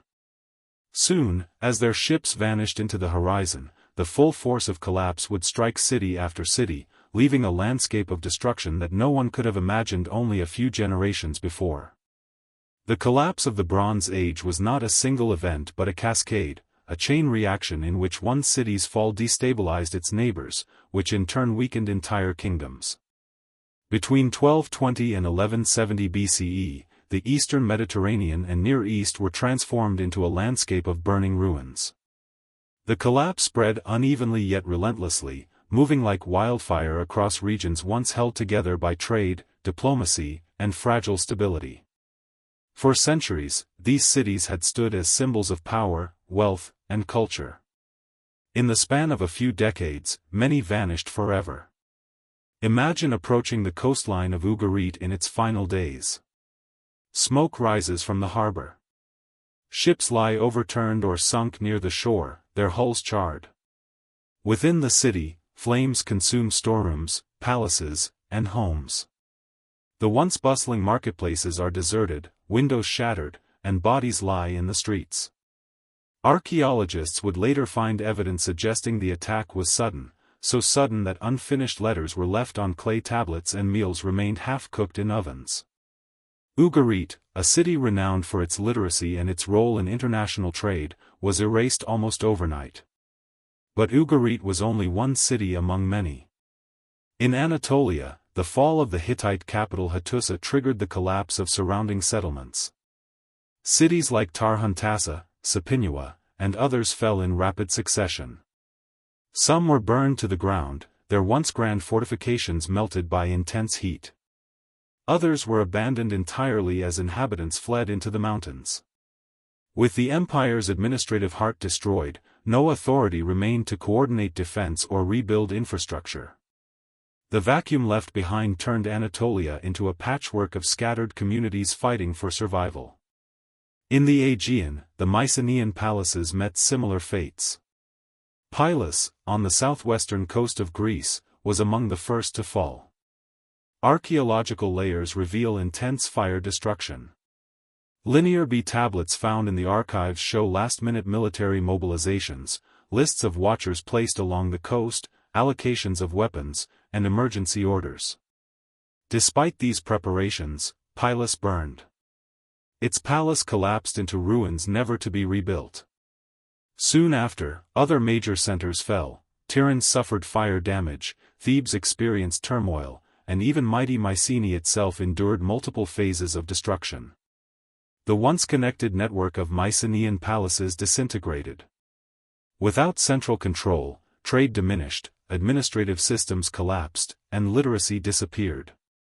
People abandoned large settlements and moved into smaller, more defensible villages. The lights of the Mycenaean world flickered out one by one. Farther south, the Levantine coast was ravaged. Cities such as Ashkelon, Hazor, Lachish, and Megiddo show signs of violent destruction during this period. Walls were torn down, temples burned, and administrative buildings left in ruin.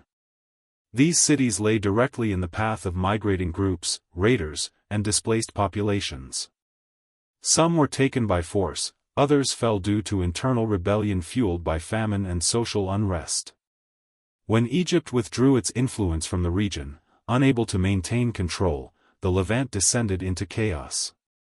The collapse spread inland as well. In Syria, cities like Emar and Carchemish faced severe strain. Carchemish barely survived, but Emar fell catastrophically, leaving behind archives that reveal a society in distress, arguments over land ownership, shortages of grain, and disputes among religious authorities. Central authority broke down just as external threats intensified. Even Cyprus, once a major hub of copper production and maritime trade, suffered dramatically. Sites like Nkomi show signs of destruction followed by reoccupation by new groups. Some towns were abandoned completely.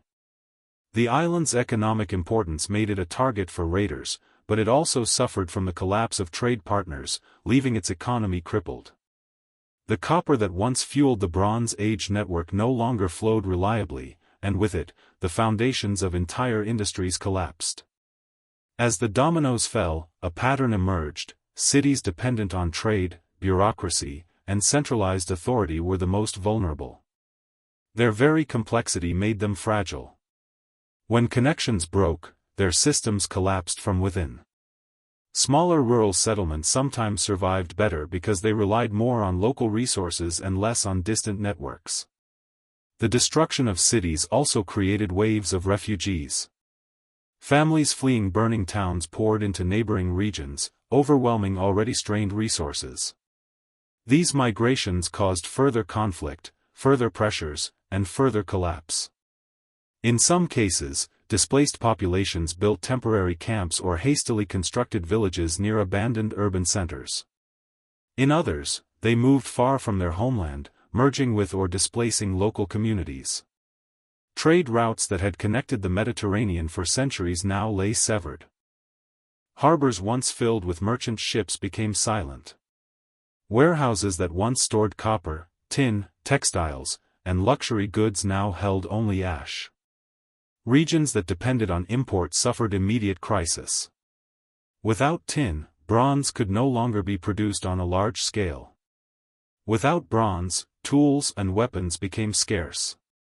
Without tools, productivity fell even further. A feedback loop of decline set in. The collapse reached Egypt as well. Although Egypt survived, it experienced severe disruptions. Major grain shipments ceased. Foreign territories were lost.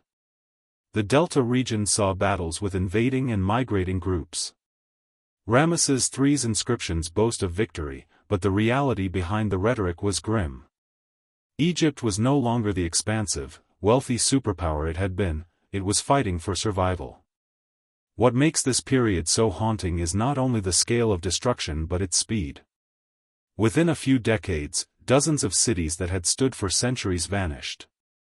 A traveler walking through the region after 1150 BCE would have found a world unrecognizable compared to a century earlier: fortified palaces reduced to rubble, once glorious temples half buried in soil, roads empty, harbors deserted. Even more haunting is the silence. These cities left behind layers of ash, broken pottery, toppled walls, but few voices. Writing systems collapsed. Scribes disappeared. The flow of letters, treaties, inventories, and laws stopped abruptly. The literacy that had defined the late Bronze Age administrative network vanished in many places for generations. For those who lived through the collapse, the psychological impact must have been overwhelming. Imagine watching your hometown engulfed in flames, hearing stories of neighboring cities falling, and knowing that no help is coming. Imagine leaving everything behind: fields, homes, ancestral graves, to escape violence or starvation. Imagine seeing the horizon glow orange night after night with the fires of burning cities. The domino collapse was not a single tragedy, it was thousands of tragedies woven together. Families torn apart. Communities scattered. Knowledge lost.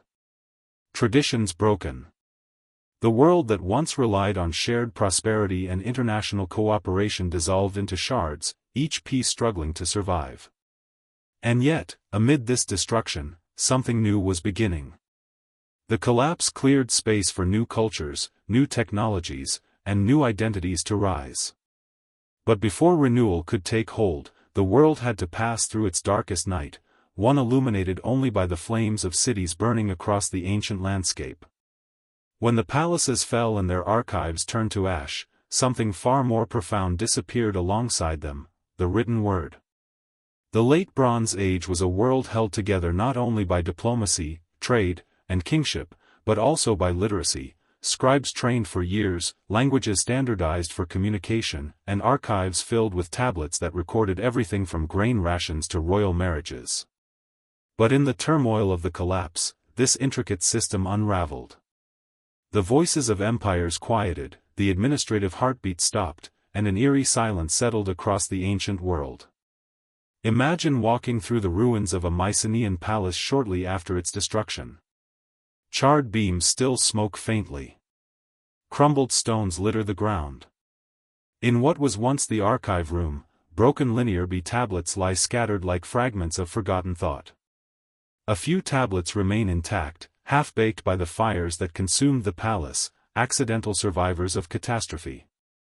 They contain lists of supplies, military plans, prayers, and names of people whose entire world has vanished. But no new tablets will ever be written here again. The scribes who once filled this room are gone. The disappearance of writing was not limited to Greece. In Anatolia, the fall of the Hittite Empire silenced one of the richest literary traditions of the region. The Hittites kept vast archives of treaties, laws, religious rituals, myths, and diplomatic letters. Their scribes wrote in cuneiform on clay and in hieroglyphic Luwian on stone. When Hattusa burned, its archives collapsed under layers of rubble, and entire libraries were lost in a single night. The Neo-Hittite states that emerged later preserved fragments of the culture, but the great bureaucratic machine that maintained thousands of documents ceased to exist. In the Levant, many Canaanite cities suffered the same fate. Their scribes had once communicated with Egypt, managed trade routes, and maintained temple economies. But when cities like Ugarit and Hazor fell, their writing traditions collapsed with them. Ugarit's unique alphabetic cuneiform script, one of the earliest alphabetic systems in history, disappeared entirely. Its final letters, preserved only because the fires baked them into stone, speak of enemies at the gates. After those messages, silence. Egypt survived the collapse longer than most, and its scribes continued to write in hieroglyphs and hieratic script. But even Egypt felt the strain. The quality and quantity of writing diminished. Monumental inscriptions grew less grand. Administrative records became scarcer. The elaborate literary culture that flourished during the New Kingdom dimmed as resources dwindled and political fragmentation set in. Temples, once centers of scholarly activity, struggled to maintain their scribal schools. In Cyprus, the collapse disrupted the Cyprominoan script, leaving inscriptions that would never again be used or fully understood. In the Aegean, linear B vanished so thoroughly that the Greeks would not use writing again for centuries. When literacy eventually returned in the early Iron Age, it was in an entirely new form, the Greek alphabet, derived from Phoenician influence. The connection to earlier scripts was broken so completely that later Greeks had no idea their ancestors once wrote on clay tablets. Why did writing disappear so rapidly?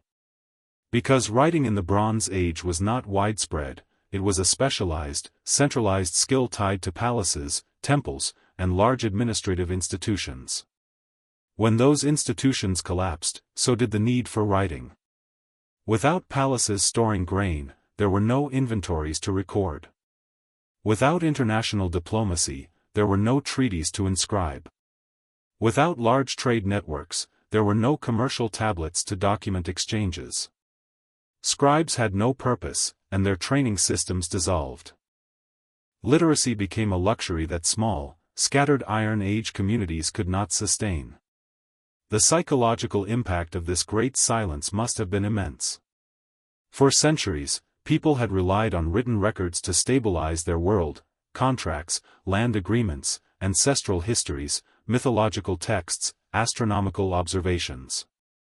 When writing vanished, memory became fragile. Stories survived only through oral tradition. Knowledge that once passed through carefully maintained archives now depended on human voices, prone to loss and change. This silence was not merely the absence of writing. It was the loss of identity. Kingdoms that once saw themselves as part of an international world now found themselves isolated. The sense of continuity between generations weakened. The ability to record history, laws, and traditions faltered. The collapse of literacy marked the end of an era defined by complexity and the beginning of a new age defined by resilience and reinvention. And yet, out of this silence, new cultures emerged. Oral epics took shape in Greece, eventually becoming the foundations of later mythology. In the Levant, new ethnic identities formed as incoming peoples mixed with local survivors. In Anatolia, faint echoes of Hittite culture persisted in small Neo-Hittite states. The world was quieter, but not empty. It was in transition. Still, when we look at the archaeological record, the starkness of this silence is undeniable. After centuries of dense documentation, the written record suddenly thins to almost nothing. No more diplomatic archives. No more long-distance correspondence. No more detailed economic accounts. The Bronze Age world, once so articulate, became mute. The Great Silence was not just the loss of words, it was the loss of a worldview, the collapse of systems that allowed humanity to archive its thoughts. It was a silence that lasted generations, shaping an entire epoch before writing slowly returned in new forms. And as the world entered this quiet stage, survivors began to rebuild, carrying forward fragments of the past into an uncertain future. In the wake of fire, famine, and falling kingdoms, the ancient world did not empty, it moved. As the Bronze Age system collapsed, survivors refused to simply vanish into the dust. Instead, they gathered what little they could carry and set out across landscapes transformed by destruction. Migration became the defining experience of this generation. Families, tribes, soldiers without masters, craftsmen without workshops, farmers without fields, and refugees who had lost everything began walking paths that would reshape the cultural map of the Eastern Mediterranean. Imagine a small group leaving the smoldering ruins of their hometown, perhaps a Mycenaean village, perhaps a Canaanite port, perhaps a Hittite farmstead devastated by raiders. The roads they once traveled with confidence are now uncertain. The landmarks they relied on are gone or abandoned. Yet they walk because staying means starvation or death. They follow rumors of fertile land far to the west, or whispers of calmer shores to the south. Some move inland, others toward the coast, and some board makeshift boats to try their luck across the sea. Every step they take forms part of a great wave of human movement. These migrations were not organized. They were fluid, improvised, and often desperate. Some groups traveled only a few miles before settling near an abandoned settlement. Others crossed entire regions, passing through territories destabilized by famine and war.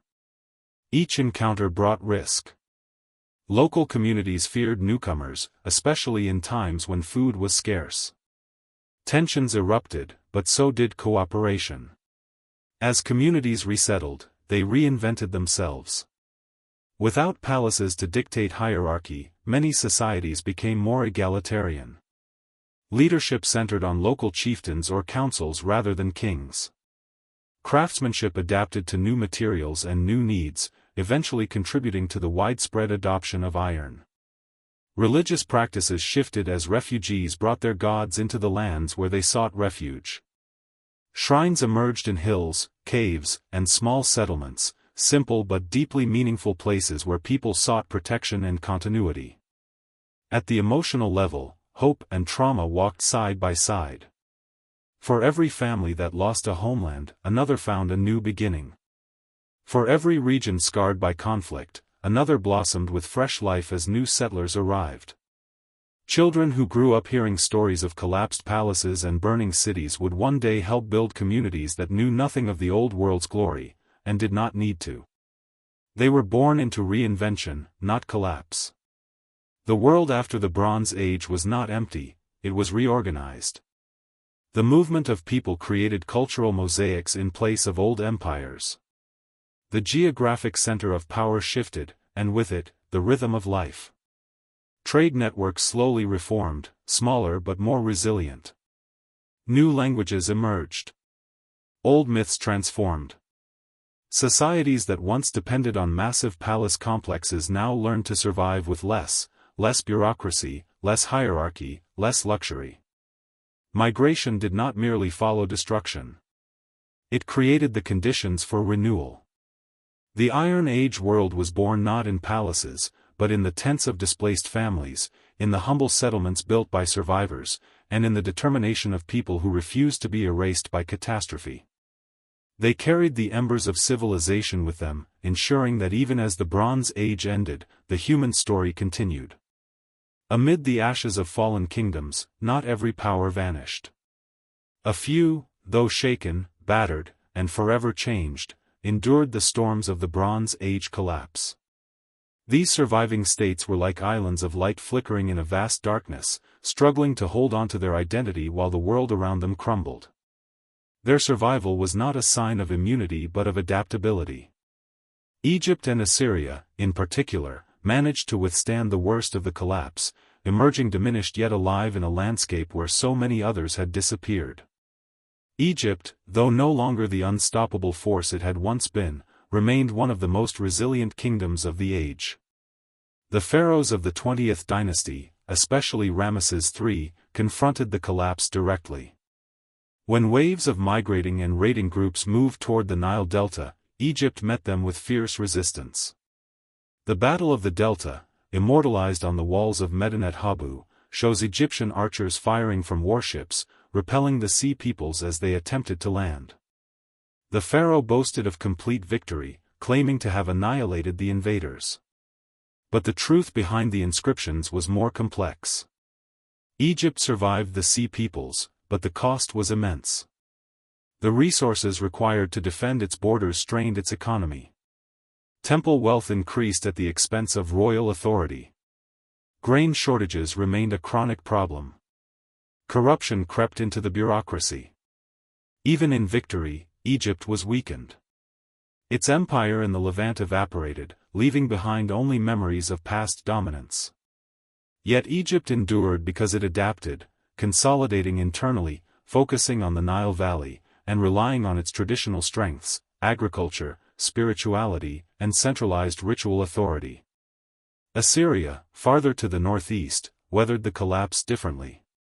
Unlike the Hittites, whose core lands lay exposed to invading tribes, Assyria benefited from its geographic position and its disciplined, highly organized state apparatus.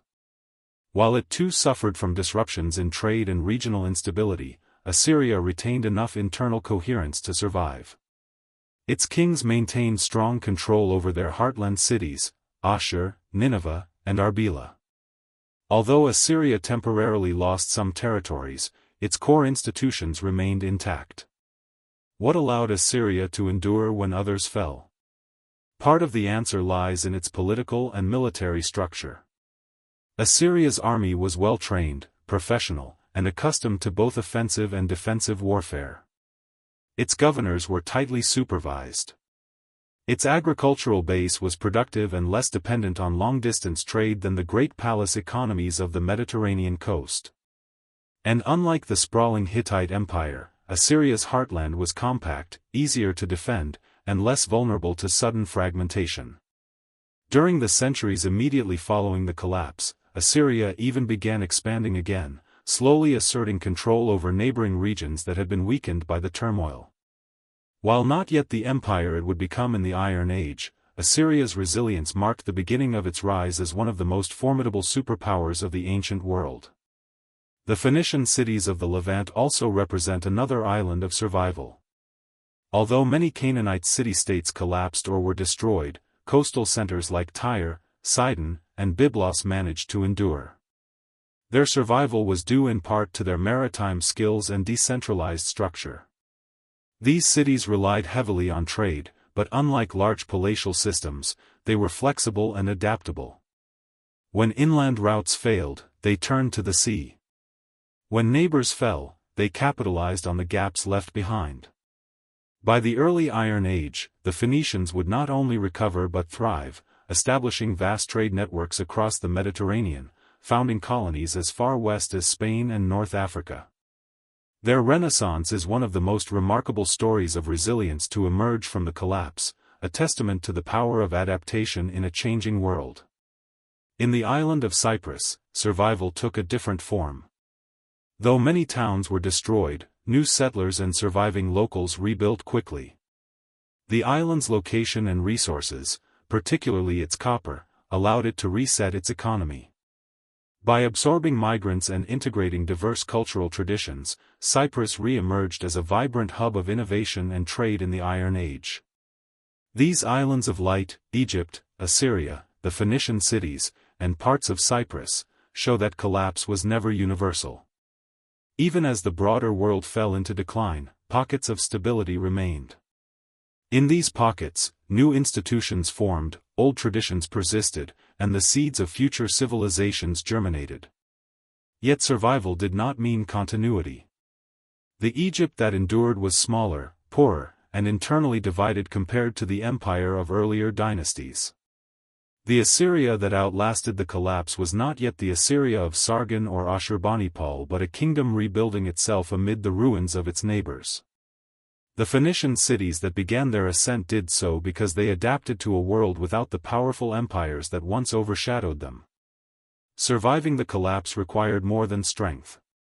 It required flexibility, innovation, and a willingness to change old systems that no longer worked. The rigid palace economies of the Late Bronze Age had been too centralized, too specialized, too dependent on long-distance networks. The survivors learned from this. They built new systems, simpler, more local, more adaptive. In this way, the Islands of Light played a crucial role in shaping the next chapter of human history. They preserved knowledge, facilitated trade, and provided cultural continuity during a period of widespread darkness. Their resilience ensured that the world did not remain fragmented forever. Eventually, from these surviving centers, new ideas and technologies would spread, among them, iron. The collapse was a storm, and most kingdoms drowned. But these few stayed afloat, holding on to fragile embers of civilization. In their persistence, the ancient world found its bridge from one age to the next.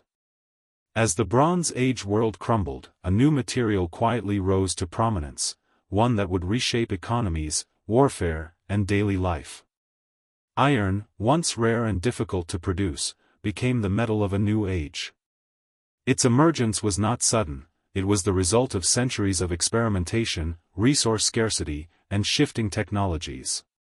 But in the aftermath of the collapse, when access to tin dwindled and bronze production faltered, iron stepped into the void. With it came profound changes that helped define the world that emerged from the ashes. Imagine a small forge on the edge of a village sometime after 1150 BCE. The palaces that once coordinated metal production are gone. Long-distance trade routes that brought tin from distant lands have collapsed. Bronze tools, precious, expensive, and increasingly rare, have become heirlooms rather than everyday objects. A local smith heats a small stone furnace. He feeds it charcoal and pumps air through bellows. In the fire's heart lies a lump of black ore, not copper, but iron. When the smith removes it, it is not a liquid metal ready to be poured but a spongy mass that must be hammered repeatedly to remove impurities. The process is difficult, exhausting, and imprecise. But the result, when done correctly, is a piece of metal that is surprisingly strong, durable, and entirely independent of the trade networks that once sustained bronze. This shift from bronze to iron did not occur because iron was superior, it occurred because iron was available. Tin, the rare and essential ingredient in bronze, came from far-flung regions, Central Asia, Anatolia, Afghanistan, perhaps even beyond. When international trade collapsed, tin supplies vanished. Copper was still abundant, but without tin, bronze could not be produced in its valuable form. Iron ore, on the other hand, existed in nearly every region. Anyone with knowledge, patience, and a reliable source of charcoal could make iron. At first, iron was inferior to bronze in many ways. Early iron tools were brittle, full of impurities, and prone to breaking. Only after generations of trial and error did smiths learn how to control temperatures, refine ores, and produce steel, a more advanced and resilient form of iron.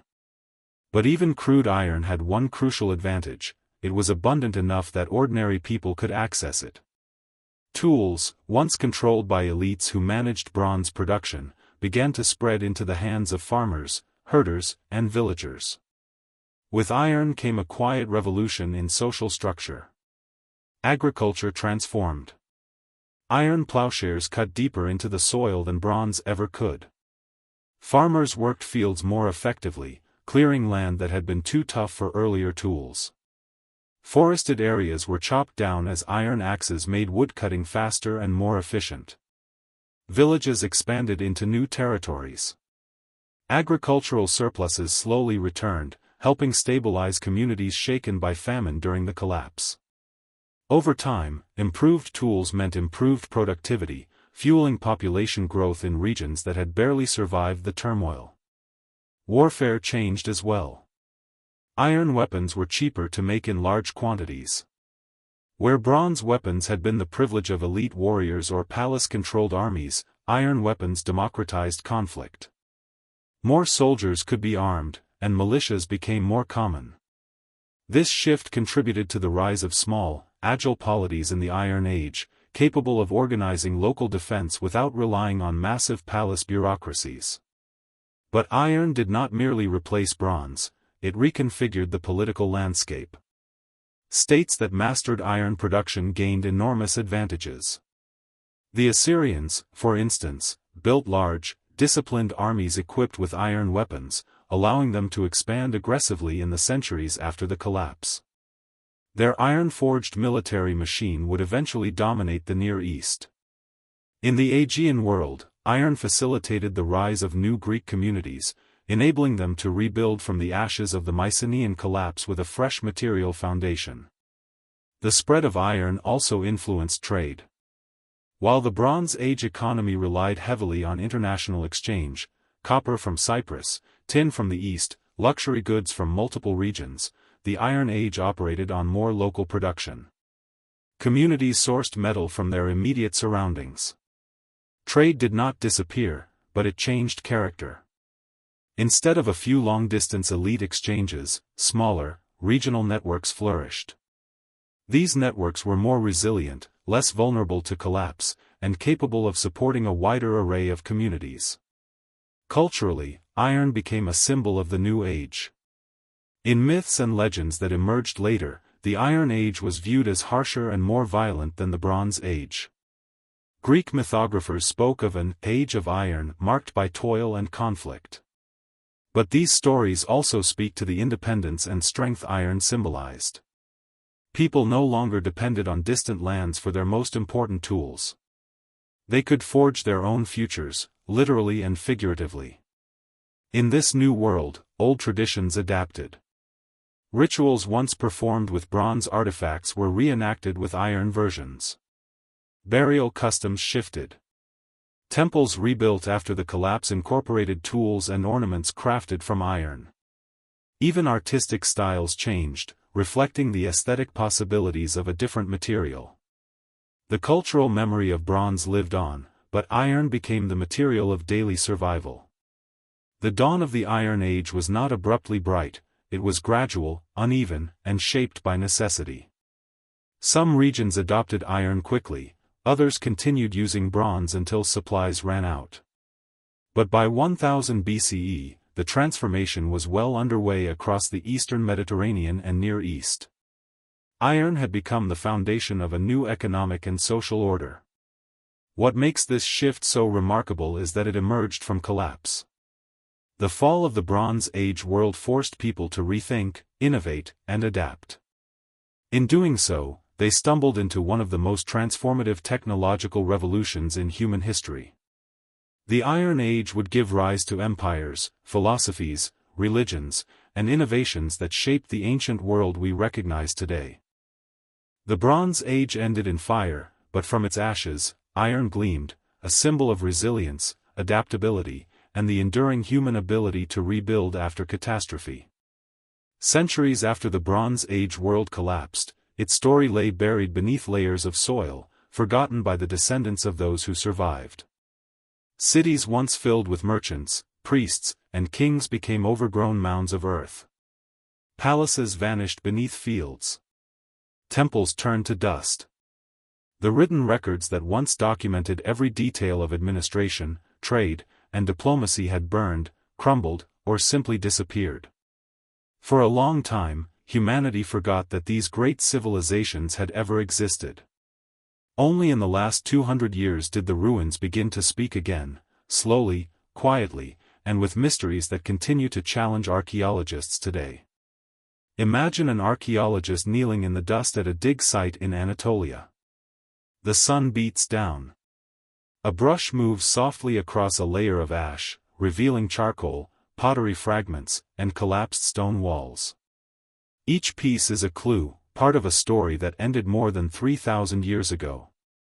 But unlike historians who rely on written records, archaeologists reconstruct the past from physical remains, ruins, artifacts, burned layers, and broken objects. Bronze Age collapse sites often appear as abrupt destruction layers, a sudden shift from thriving cities to silence. Yet these layers conceal as much as they reveal. Archaeology's first challenge in understanding the collapse is its uneven record. Some cities, like Ugarit and Hattusa, left behind rich archives that offer glimpses of their final moments. Others left only ruins with no written explanation. The causes of destruction, whether by invaders, fire, earthquakes, or internal revolts, must be deduced from burn patterns, weapon remains, and structural damage. A collapsed wall might indicate an earthquake. Charred debris mixed with weapons could point to violent assault.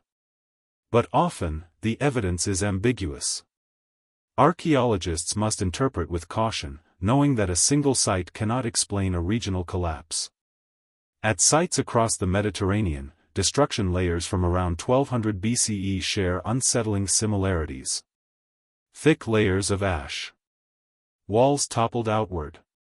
Arrowheads embedded in collapsed doorways. Household items abandoned in haste. Food left unfinished in hearths. These silent details suggest chaos, attacks that were sudden, overwhelming, and final. Yet destruction alone does not tell the full story. In some places, cities were not burned but simply abandoned. People left voluntarily, perhaps due to famine, drought, or the collapse of trade. Over time, nature reclaimed the empty streets. One of archaeology's most remarkable contributions is the reconstruction of long-distance connections. Pottery styles found in Greece appear in Cyprus. Cypriot copper ingots appear in shipwrecks off the Turkish coast. Syrian ceramics show up in Egyptian ports. These connections allow researchers to map the networks that once linked these regions, and to understand how their collapse would have caused catastrophic ripple effects. By studying the distribution of goods, archaeologists can track how trade routes shifted, how economic systems failed, and how isolated communities became when the great network broke. Among the most revealing discoveries are shipwrecks like the Uluburun wreck off the coast of Turkey. Beneath the waves lies a snapshot of the late Bronze Age economy: copper ingots, tin, ivory, gold, glass, spices, weapons, and even luxury goods like ostrich eggs and African ebony. These objects show the vast scale of trade before the collapse, and hint at how devastating it must have been when such trade stopped. The shipwreck, preserved underwater for millennia, stands as a frozen moment in time, offering clues to a world on the brink. Archaeology also reveals the human side of collapse.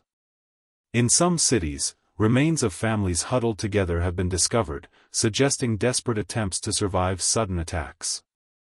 In others, storage rooms packed with grain indicate societies preparing for siege or famine.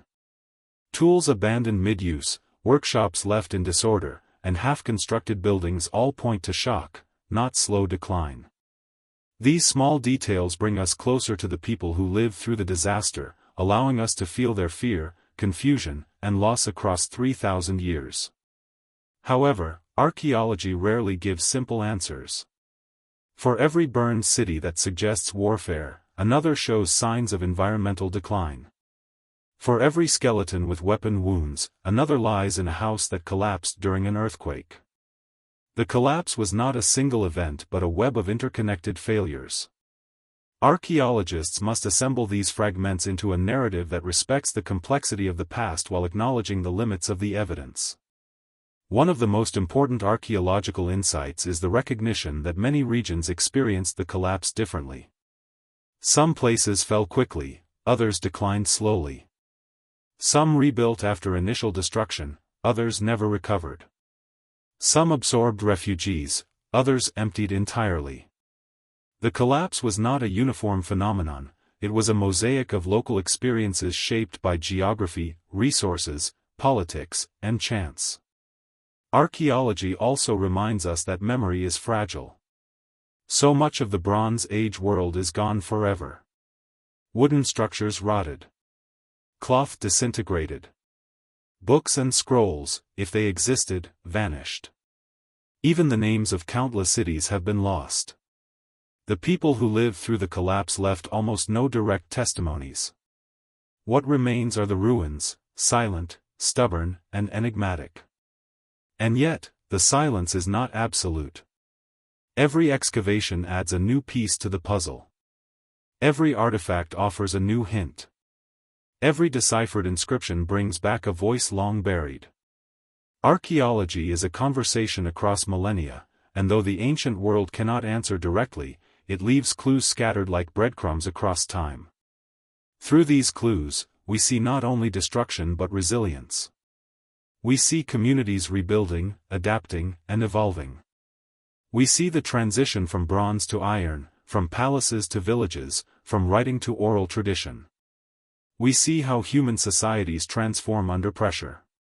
Archaeology does more than reconstruct the collapse, it preserves memory, ensuring that the world which vanished so suddenly is not lost to us forever. It allows the ruins to speak again, reminding us that even the greatest civilizations are vulnerable, and that understanding the past is essential to understanding ourselves. The collapse of the Bronze Age is one of the most complex puzzles in human history, and for centuries scholars have debated its causes. Unlike the fall of a single kingdom, which might be explained by a failed harvest, a foreign invasion, or a succession crisis, the collapse around 1200 BCE was different. It was widespread, rapid, and devastating, affecting multiple civilizations across thousands of miles. No single explanation can account for such an event. Instead, historians, archaeologists, and scientists have proposed a web of interwoven theories, environmental, economic, technological, social, and military, that together create a picture of systemic failure. Understanding these theories is essential not only for interpreting the ancient world but also for recognizing the vulnerabilities within our own. One of the most influential theories centers on climate change. Environmental data, pollen samples, sediment records, and tree rings, suggests that the eastern Mediterranean experienced a prolonged drought during the late 13th and early 12th centuries BCE. Rainfall decreased dramatically in regions dependent on regular seasonal patterns. Rivers shrank, pastures dried, and farmland turned to dust. In societies where agriculture formed the backbone of stability, even a few consecutive years of poor harvests could lead to famine. Extended drought would have been catastrophic, pushing populations into crisis, sparking migrations, and weakening states from within. But climate change alone cannot explain the collapse, it was only one piece of the puzzle. Another major theory emphasizes the breakdown of trade networks. The Bronze Age world relied on a delicate exchange of goods, particularly for bronze production, which required copper and tin. These metals often came from distant lands, passing through multiple kingdoms before reaching workshops. When political tensions rose or trade routes became unsafe due to piracy, banditry, or warfare, the system faltered. Without reliable access to tin, bronze production slowed. Without bronze, armies weakened, tools declined in quality, and economies that depended on large-scale manufacturing crumbled. The collapse of trade didn't just affect elites, it affected every level of society, eroding the foundation of daily life. Earthquakes form another piece of the debate. The eastern Mediterranean lies along major fault lines, and archaeological evidence reveals a series of destructive earthquakes around the time of the collapse. Cities such as Mycenae, Tiryns, Troy, and others show signs of seismic activity. Walls toppled outward, buildings collapsed suddenly, and destruction layers with no signs of human conflict. A single earthquake might not topple a civilization, but repeated earthquakes could exhaust a city's resources, weaken defenses, and leave populations vulnerable to famine, invasion, or internal revolt. Earthquakes likely acted as catalysts, worsening situations already pushed to the edge by other pressures. Internal rebellion and social uprising also play a significant role in many explanations. In palace-based economies, power was centralized in the hands of a few elites. Workers, farmers, and laborers supported these systems through taxes, labor obligations, and agricultural production. When times were good, the system functioned smoothly. But when famine struck, or when palace administrators demanded more than people could give, the social contract broke. Evidence of burned palaces without signs of external warfare suggests that some collapses were the result of internal revolts, ordinary people rising against ruling classes who had failed them. In this interpretation, the collapse was as much a social revolution as a military or economic disaster. Foreign invasions, particularly those associated with the Sea Peoples, compose another major theory. Egyptian inscriptions describe large groups of migrants and warriors attacking coastal cities and river deltas. Archaeological evidence shows that many cities were destroyed violently during this period. But the Sea Peoples themselves may have been both a cause and a consequence of the collapse. If drought, famine, and conflict drove populations to leave their homelands, they may have formed coalitions that attacked or settled in new regions. Thus, migrations and invasions become both symptoms and accelerants of the broader system's failure. Some scholars argue for systemic collapse, a theory that views the Late Bronze Age as an early form of globalization. Multiple kingdoms relied on each other for resources, stability, and economic prosperity. When one kingdom faltered, due to drought, rebellion, invasion, or political turmoil, the shockwave spread across the entire network. No kingdom existed in isolation. A failure in one region reverberated outward, weakening neighboring states. Over time, these interconnected stresses accumulated until the entire system collapsed like a row of dominoes. This theory highlights the fragility of societies that depend heavily on long-distance connections and centralized control. Technological transition may also have played a subtle role. As iron slowly emerged as a viable material, the value of bronze-centric economies diminished. If iron tools and weapons became accessible to smaller, more mobile groups, the military balance shifted. Palace-based armies that relied on chariot warfare could be overwhelmed by infantry equipped with iron weapons. Though iron was not initially superior to bronze, its abundance made it more accessible, potentially undermining the technological edge of established powers. Some interpretations focus on the complexity of Bronze Age states themselves. These societies were highly centralized, bureaucratic, and specialized. They managed vast agricultural systems, maintained standing armies, and orchestrated long-distance diplomacy. While this complexity allowed them to flourish, it also made them fragile. When faced with multiple simultaneous stresses, their rigid structures could not adapt quickly. Simpler, smaller societies sometimes survived better because they were less dependent on large-scale systems. The collapse also raises philosophical questions about the nature of civilization itself. Why do advanced societies fall? Is collapse inevitable when a system becomes too interconnected or too inflexible? Does success sow the seeds of vulnerability? These questions resonate far beyond the ancient world, echoing in modern discussions about global systems, climate change, economic interdependence, and political fragility. In the end, scholars agree on one thing: no single factor caused the Bronze Age collapse. It was the convergence of many: environmental catastrophe, interrupted trade, warfare, migration, rebellion, earthquakes, technological change, and systemic fragility.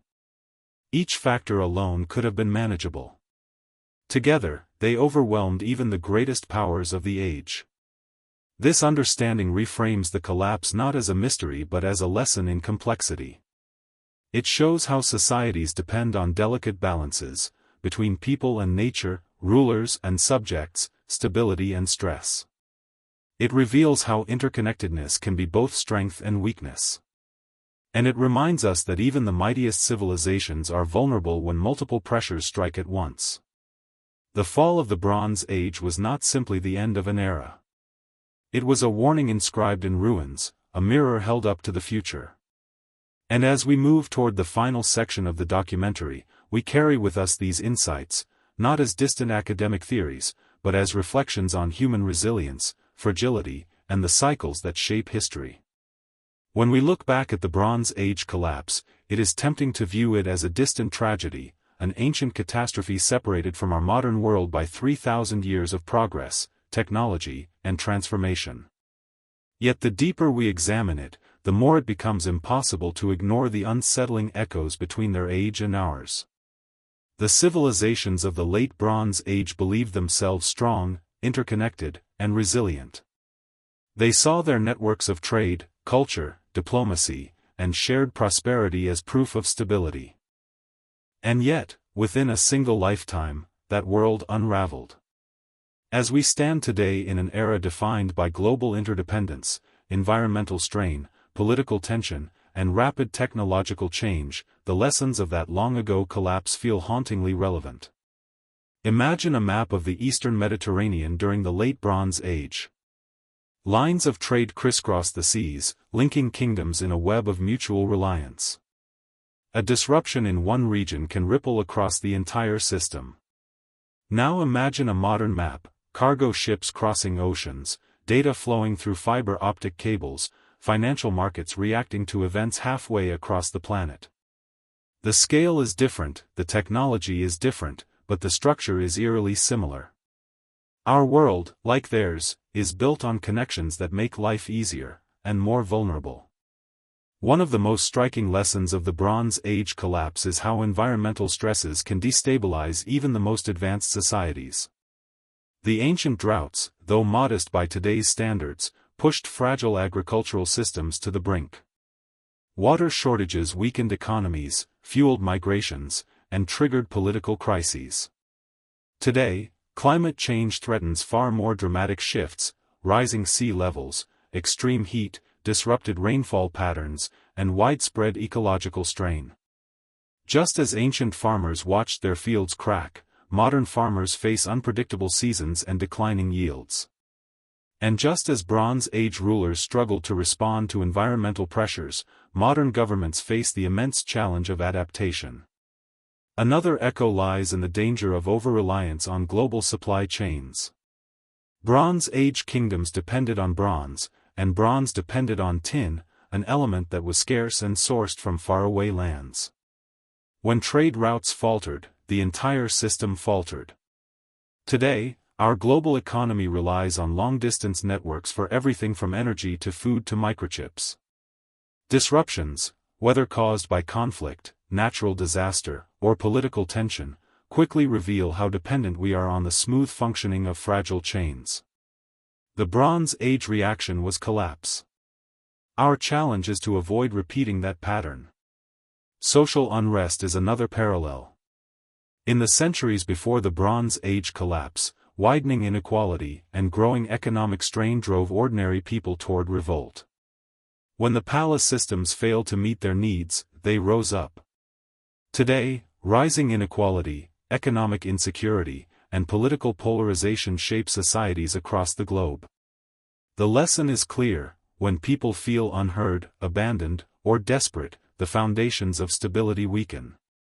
The Bronze Age warns us that ignoring social pressures is a path toward disruption. Migration, too, mirrors ancient patterns. In 1200 BCE, drought, famine, and conflict pushed populations into motion, creating waves of displaced peoples.